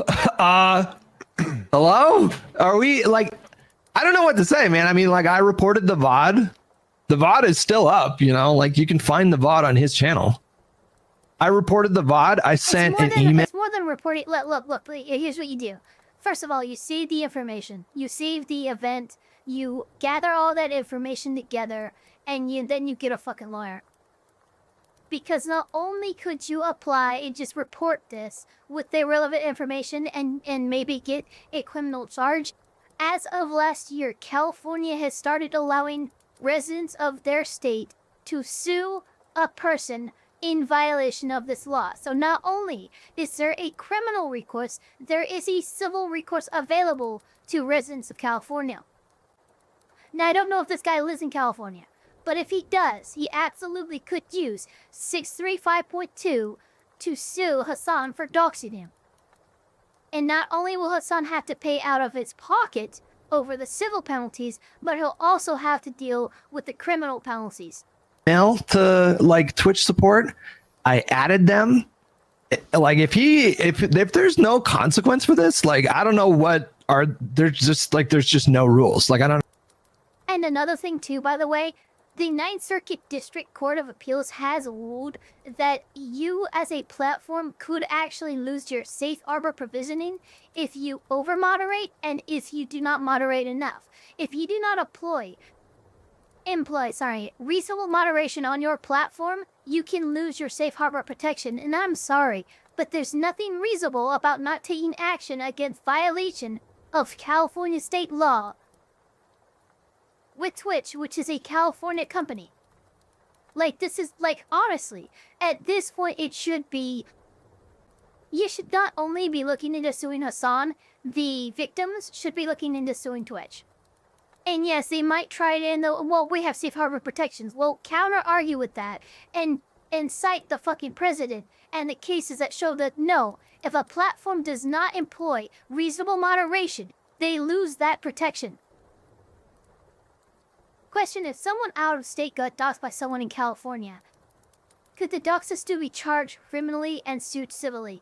They could be charged criminally and it's possible civilly. You would just have to get over the jurisdictional hurdles of, whatever state the victim lived in. But because the doxer, the criminal, was in California when he committed the act of crime, which is criminal in California, yes, absolutely criminal charges could still be applied to him. It would be harder to sue him civilly, but not impossible.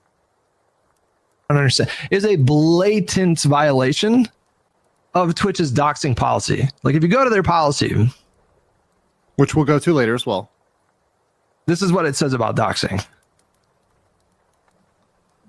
Doxing of any kind is prohibited by Twitch's community guidelines, even if the perpetrators only expose information available via the public record. Which I like that, by the way, because that's in line with how California views doxing as well. They don't care if the information that you are republicizing and showing to your audience or to whoever is publicly available. You are sharing that information with intent, often malicious intent. That is all that matters. It doesn't matter if you fucking Googled this person and this is what I found. It is the act of how you're sharing that information and the purposes and why you are sharing that information that becomes a problem. And that's the key there. So even under Twitch's policy, even if that information is in the public record, even if it's something that's out there, that's something that can be, that's against their policy. So even if you could find that somewhere online, right? Even if that's posted somewhere online, that's not good enough. And by the way, for California law, that's also not good enough. Once again, not every state has these laws, but some states do, which is why it can indeed constitute cyber harassment, right? And we're going to talk about the two California laws that this clearly would fall within the scope of if law enforcement decide to actually look at this and take this seriously. The first one is electronic harassment. That's under 153.2 of the California Penal Code. And that one reads, every person with intent to place another person in reasonable fear for his safety or the safety of their family by means of electronic communication and without consent, of course these people didn't consent, and for the purpose of imminently causing the other person unwanted contact, injury, harassment by a third party, and they electronically distribute, publish emails, link, hyperlinks, or make available personal identifying information, including but not limited to a digital image or electronic message of a harassing nature, which would be likely to incite or produce an unlawful action, is guilty of a misdemeanor punishable by up to 1 year in jail or by a fine of not more than $1,000 or by both fine and imprisonment. So you see that here. So what do we have with electronic harassment? It doesn't in this statute anywhere say that the information has to be quote unquote private or secret or confidential. No, even public information that personal identifying information, period. So personal identifying information, period, means it doesn't matter if it's public, if it's private, if you got it out of the hole of a cave, if you got it because it was being fucking dropped from the sky. You are releasing and spreading personally identifying information. That's the problem. Contains that identifiable information, the name, the address, the state, the city, all that stuff where someone could come and find them and harass them and would incentivize people. And we know there are unhinged people. We see it every day, particularly in the United States, guys. We see it all the time where people are just going to people's houses, attacking them, doing crazy things, unhinged things, illegal things. And it's very likely to incentivize that unlawful action. And the only criteria here is whether it seriously alarms, annoys, torments, or terrorizes a reasonable person. And let's be honest, if any of you out there at home had your address and home showed on a stream with 50,000, 100,000 people that were, maybe 500,000 that are going to watch that video, yeah, I'm sure you would be at least annoyed, right? Seriously annoyed. So it would meet that standard. The other thing is there's no legitimate purpose to his doxing. Look, this is not to have some sort of fundraiser. This is not, a business saying, hey, go buy from them or whatever else. This is somebody's personal address at home, right? So there's no good reason why you need to be giving out that information. And, look, the penalty is not crazy. It's 1 year in jail. It's not a life sentence. It's not the death penalty, right? But there is a consequence for this action, and this could stack with multiple people. Yes, that could stack up. The other statute is number 646.9. This is the California Penal Code. And this is when any person willfully, maliciously, or repeatedly follows or willfully, maliciously harasses another person and who makes a credible threat with intent to place that person in reasonable fear or the safety of their family. And that's once again punishable by the same penalty. So to harass, once again, means to seriously alarm, annoy, torment, or terrorize, right, through your conduct. Okay? And it can be electronic. So credible threat means verbal or written, including performed through the use of an electronic communication device. So when you're using the internet, that counts. That's enough, right? And there are real quick, Francis Karma, there are online, like, reporting things and stuff like that, but what I would do, I would gather up the information. I would probably reach out to a lawyer in that area to help you with the process, but, like, reporting it to the police might not be as effective as taking it directly to the DA's office. And I know there are other, excuse me, I know that there are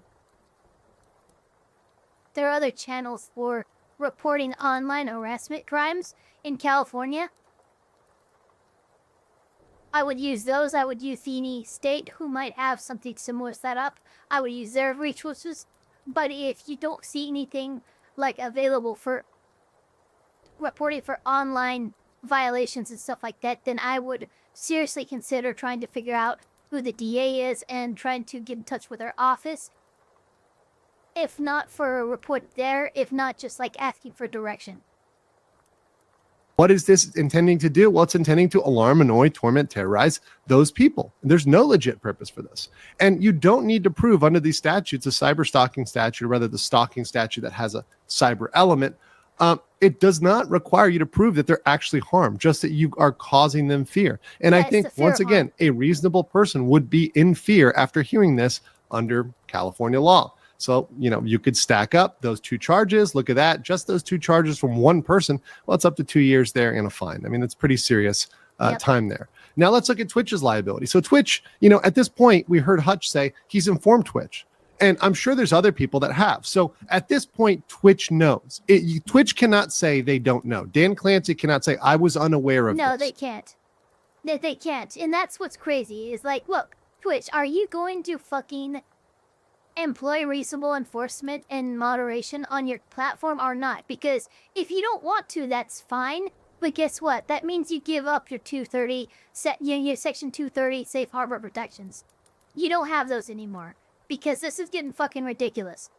Like, I seriously want the courts to take a look at Twitch and fucking rule that, you know what? No, you don't have these anymore. Because you're not fucking doing anything that you need to be doing to maintain those protections.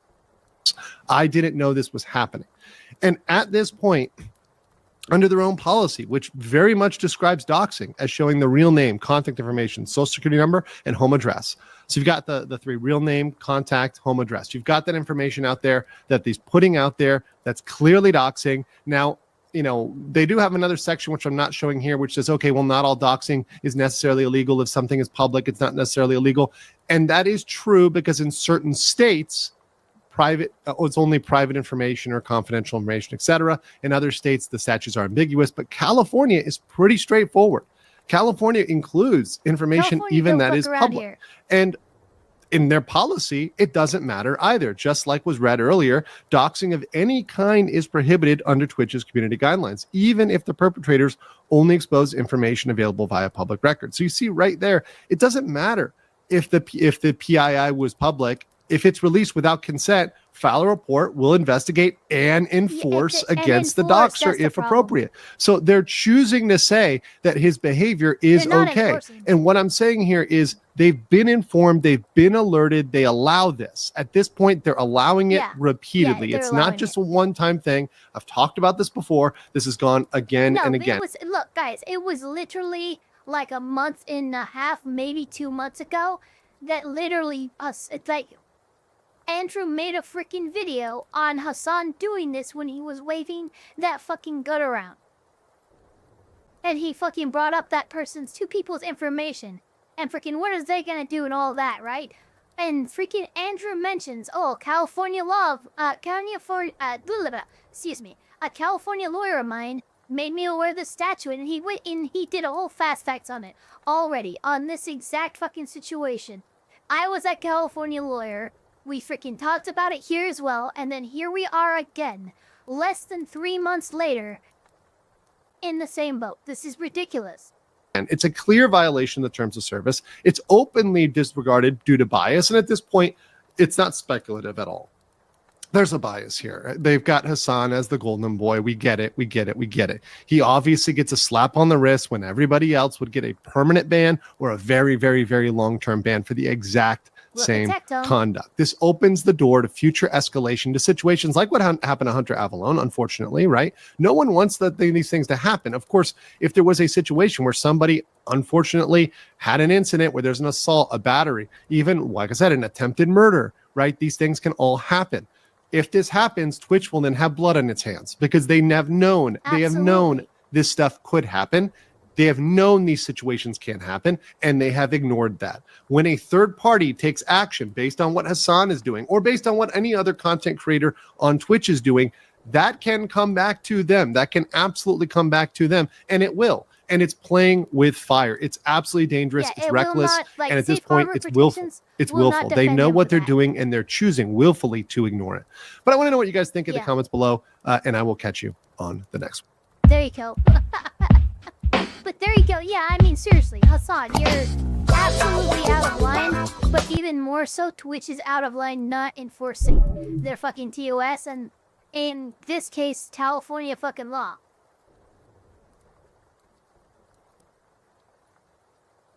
Now, that being said, we're going to go ahead and react to something a little bit more lighthearted. I was told that reacting to these would be hilarious. So that's what we're gonna do. This is from Dropout, posted 6 years ago. And it says, a message from your favorite CEOs. And it has one of my favorite dungeon masters of all time, Brennan Lee Mulligan, as the star. So without further ado, here we go.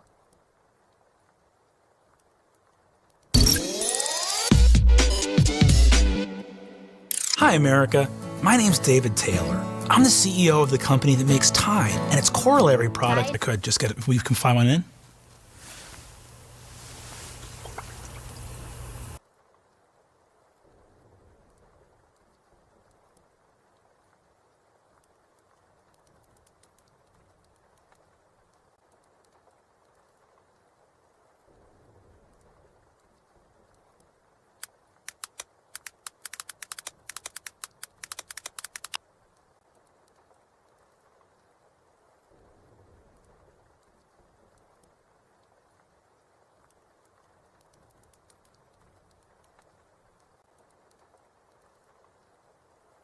No, that was a like fucking hiccup or something. So anyway, well, 227 now. What? And back to 0. What the hell is going on?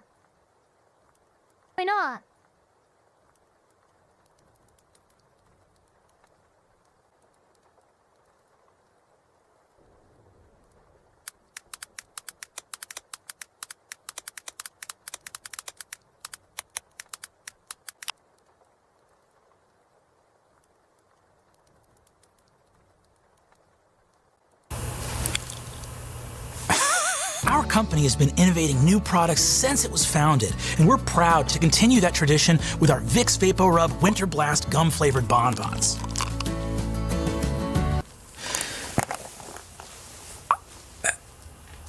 Do these look just like mints, like diner mints? I'm looking at it, and man, that looks like a mint to me.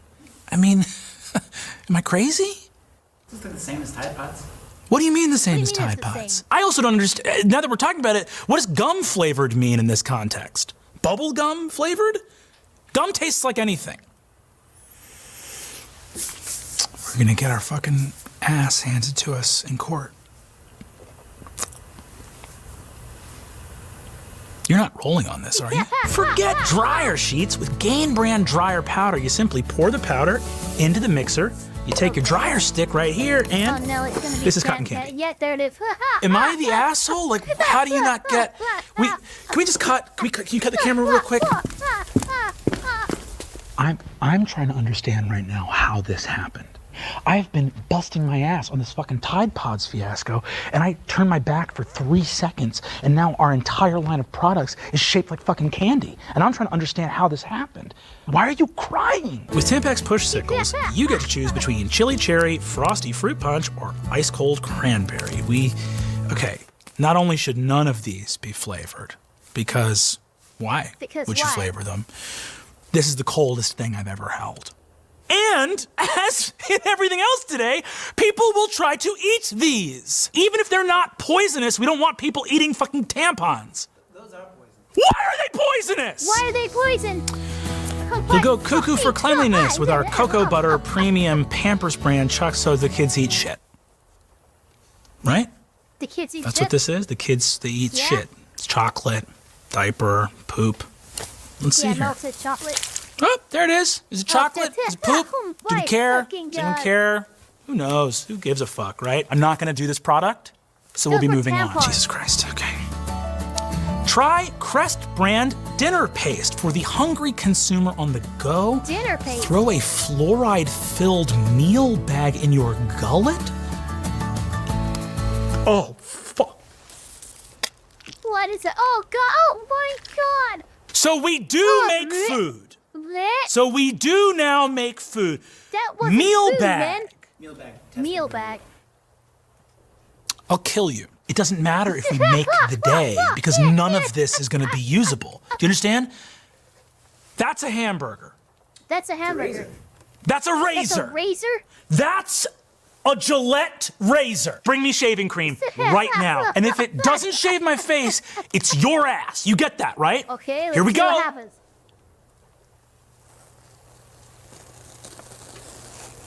Oh my God.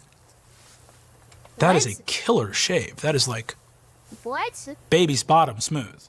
The other stuff I don't know about, but this is, the hamburger is working for me. Hi, America. My name is Brian Hatt, okay. and I'm the CEO of ABC. Our company has ABC? always sought to Okay. produce wholesome, original content that So, brings like- people ABC the company, right? Like the network, the television network. together across the aisle. But recently, we've had a couple big misses. Roseanne, Last Man Standing, these were attempts at bringing us together that ultimately couldn't connect with our core values. For that, we apologize. Moving forward, we want to prove to you that we are redoubling our efforts to create programming that speaks to the heartland while not attacking the very core of human decency. So thanks for watching, and make sure to tune in for this fall's newest sitcom, Baby Immigrant, starring Adam Carolla, Ted Nugent, and Jeff Dunham. Oh my fucking God. That's so This racist. is a fucking time bomb, man. Give me a break. Adam Carolla? Can Ted Nugent act? Ted Nugent. ABC Oh isn't my just for God. families either. Keep an eye out for this fall's Divarsity, where 2 college athletes will lose their scholarships unless they can trick their friends and faculty into thinking they're women of color. Is that Logan Paul?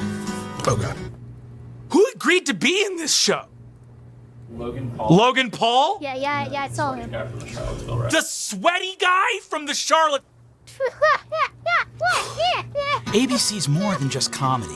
Our new soap opera, Blue Lives to Live, tells the story of a police precinct full of romance, betrayal, and the one woman brave enough to delete over 300 hours of body cam footage. Oh my God. We're fucked! We're fucked! We're fucked, man!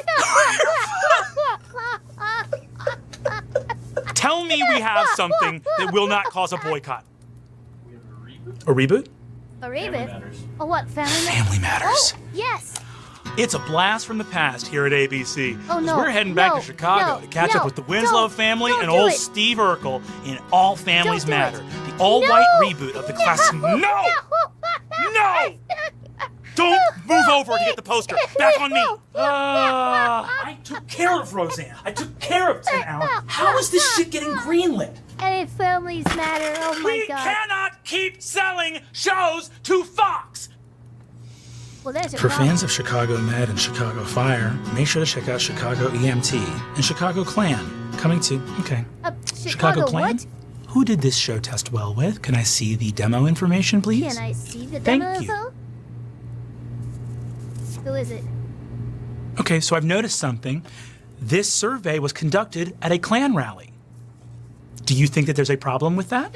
Marking our first foray into prestige journalism, we're excited to bring our new hour-long, in-depth investigative reporting program, News for White People, with co-anchors Mel Gibson and Any Blonde Woman. my God, he has an aneurysm. No Homo, starring Kelsey Grammer. Greenlit, The Handmaid's No Homo? Tale, but we frame it like it's a good thing. Starring Patricia Heaton. Other than the title, guys, you know that's greenlit. School Shooter, starring a digitally reanimated Charlton Heston and Ted Nugent. The Nuge? You know I gotta greenlight the Nuge. You gotta greenlight the news. I wanted to do something good. You know, bring the left and the right together. We're so divided. I just thought, and you guys hired all these racist lunatics, and that's not what I.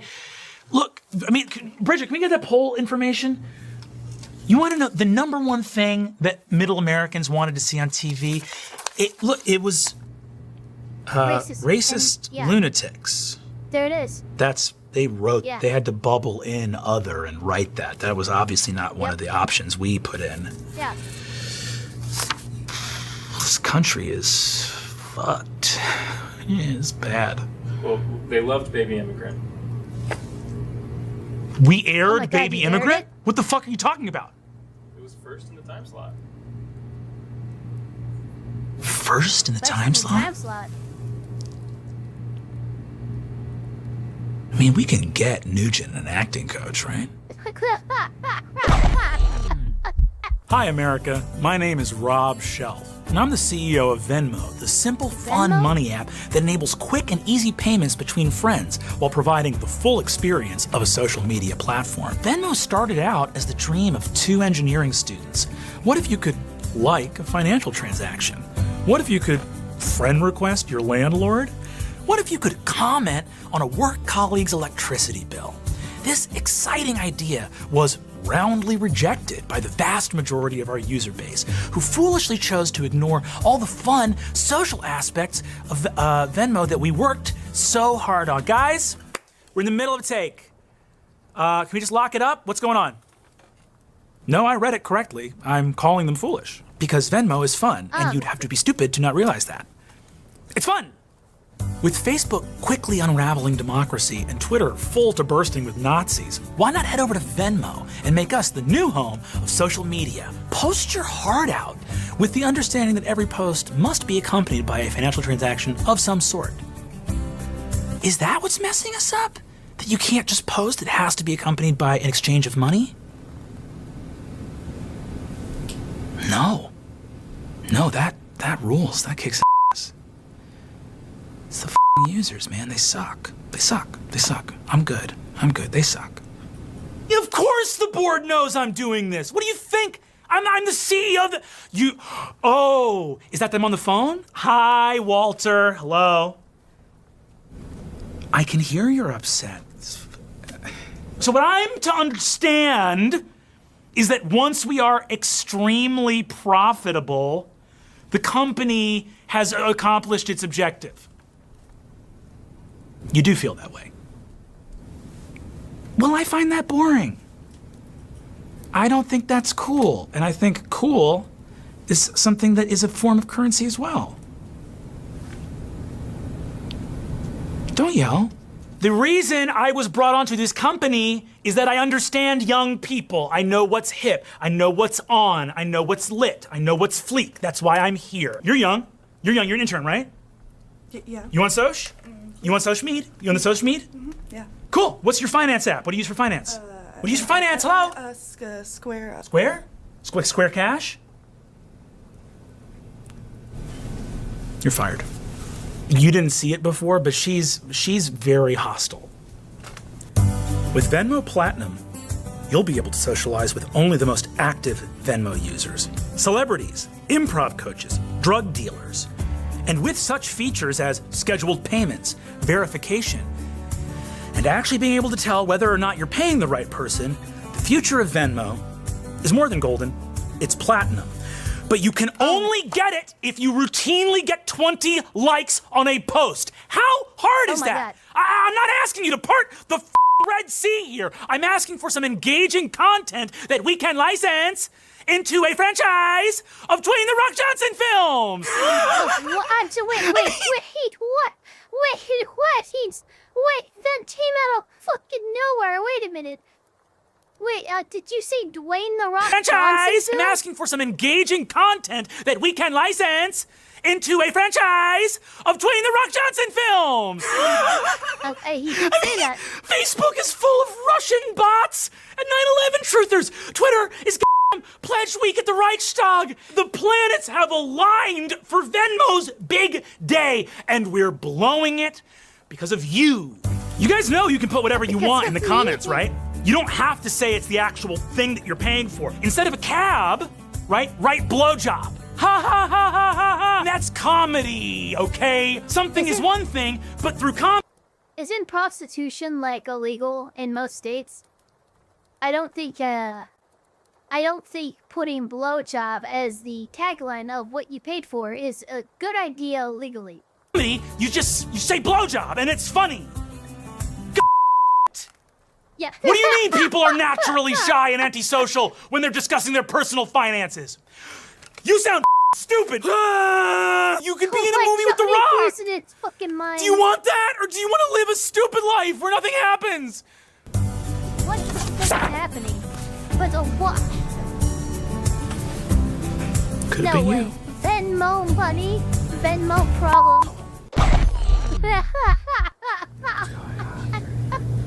What do we do? What's this? What the fuck? Oh my god. Hey man, are you okay? Movie pass.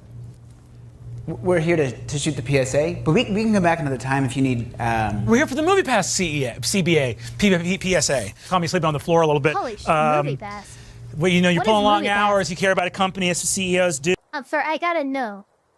What is Movie Pass? I've never even heard of that. Let me see, Movie Pass. Oh shit, watch movies at 4,000 US theaters from $10 a month. Oh, that's... The service was launched in 2011. Allowed subscribers to purchase up to a movie ticket a day for a monthly fee.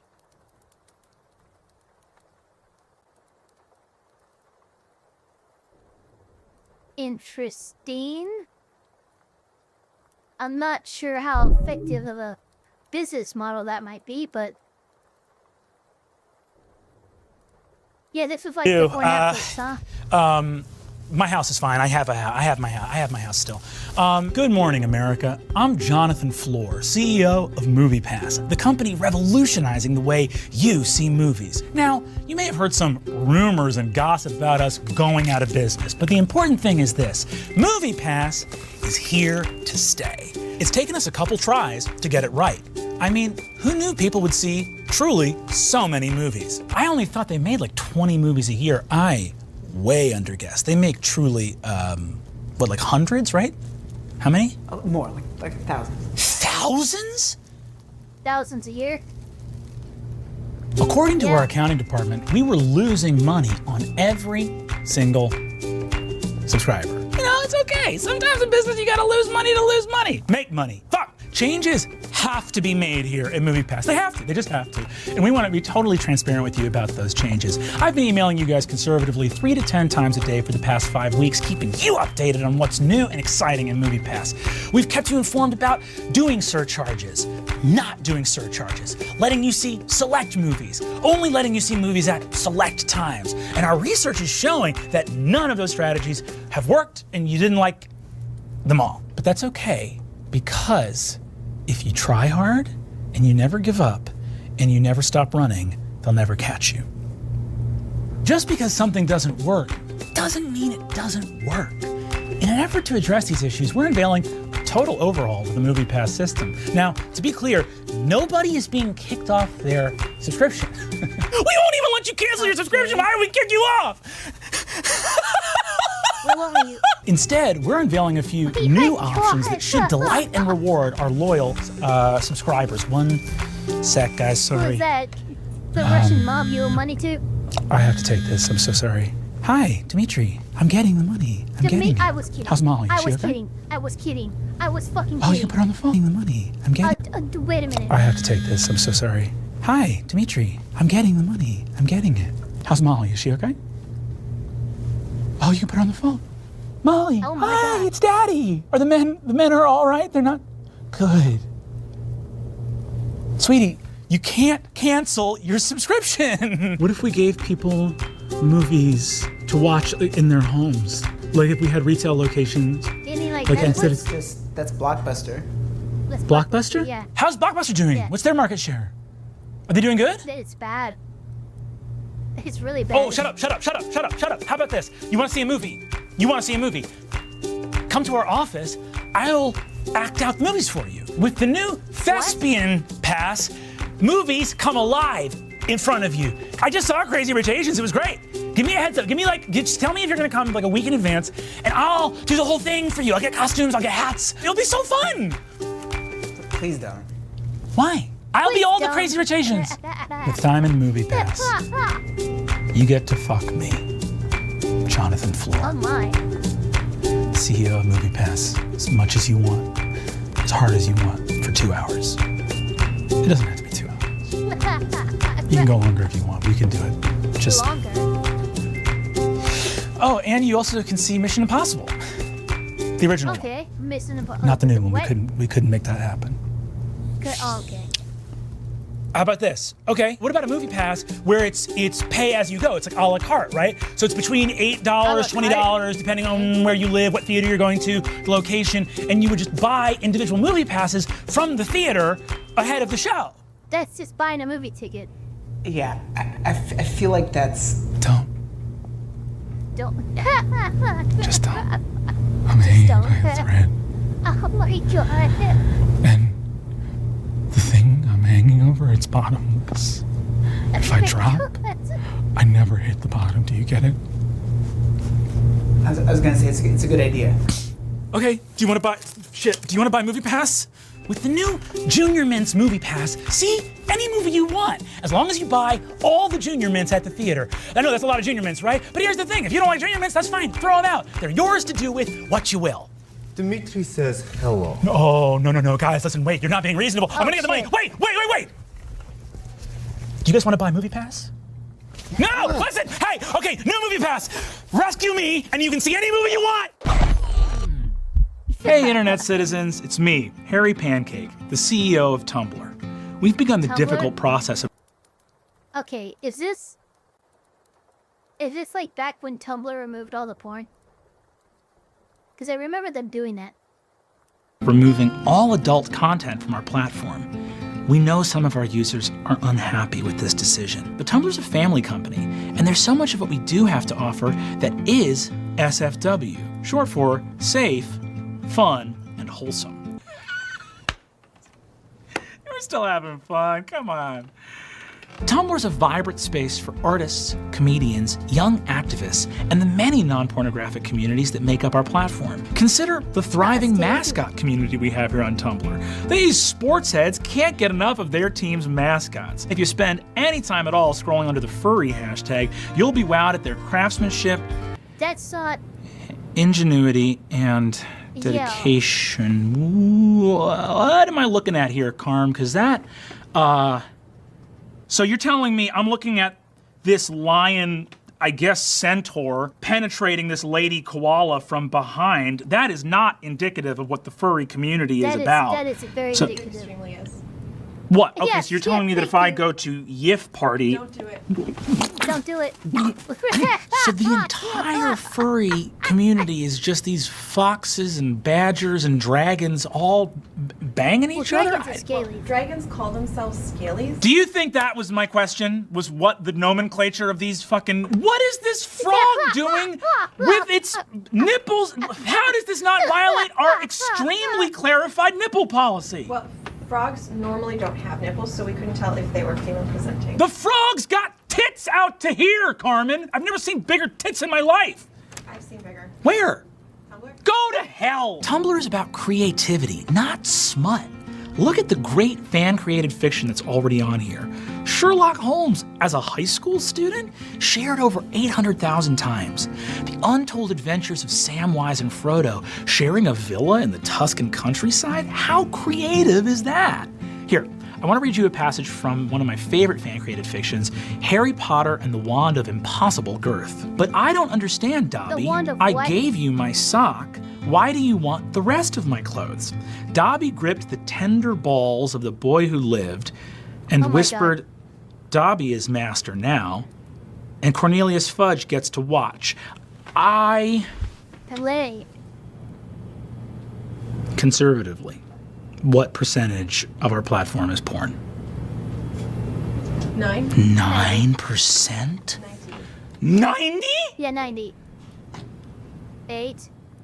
Martha, I'm not angry. I just am trying to understand how this didn't get to me. When I started this website, I wanted it to be about buddies doing social media. That's why I started the BDSM tag. It's full of what? Well, it can't all be porn, okay? It can't all be porn. There's got to be some not porn on the platform. Activists. Really? We have got young activists. Head over to Socialist, put up Socialist Tumblr, and I bet there's... Cute. That's real cute, gang. So, what? This is seizing the means of production? I will find it.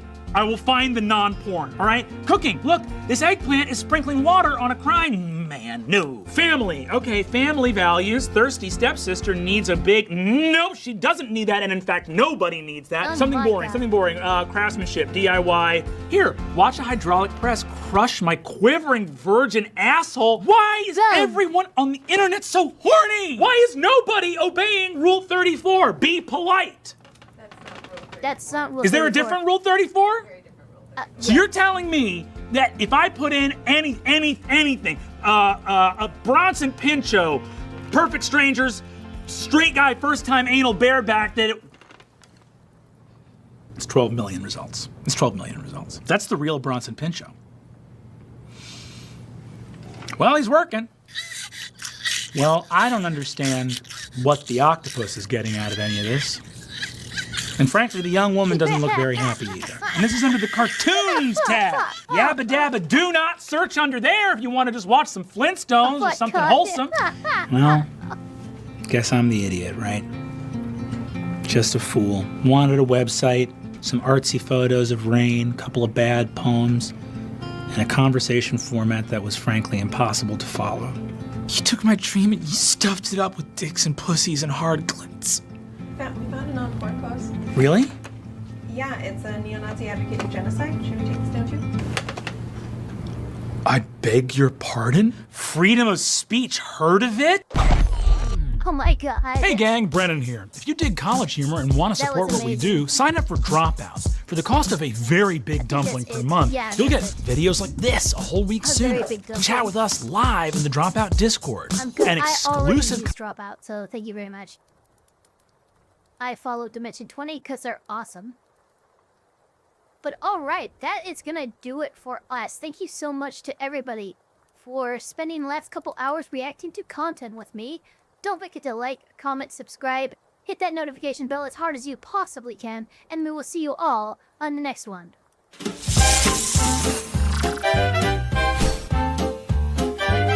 Have you heard the good word? Trump's gonna get it done. He'll release the Epstein files on day one. The lambs will cry when those names are exposed. Trump's gonna see that justice is imposed. At VShojo, we believe our talents aren't just workers, they're family. And like family, we guilt them into shutting the fuck up. From the moment you walk through our doors, we're here for you. Listening, supporting, and going the extra mile to ensure that you can give us more money. At VShojo, we celebrate your victories, big and small, and stand by you for every challenge. Unless that challenge is being harassed for playing Harry Potter, then you're on your own. And when you do charity, don't worry. Your donations are secure with us. Secure to be given to the charity? Nah, we're keeping that shit. Fuck them kids, bruh. VShojo, where our talents have freedom. The freedom to get fucked over.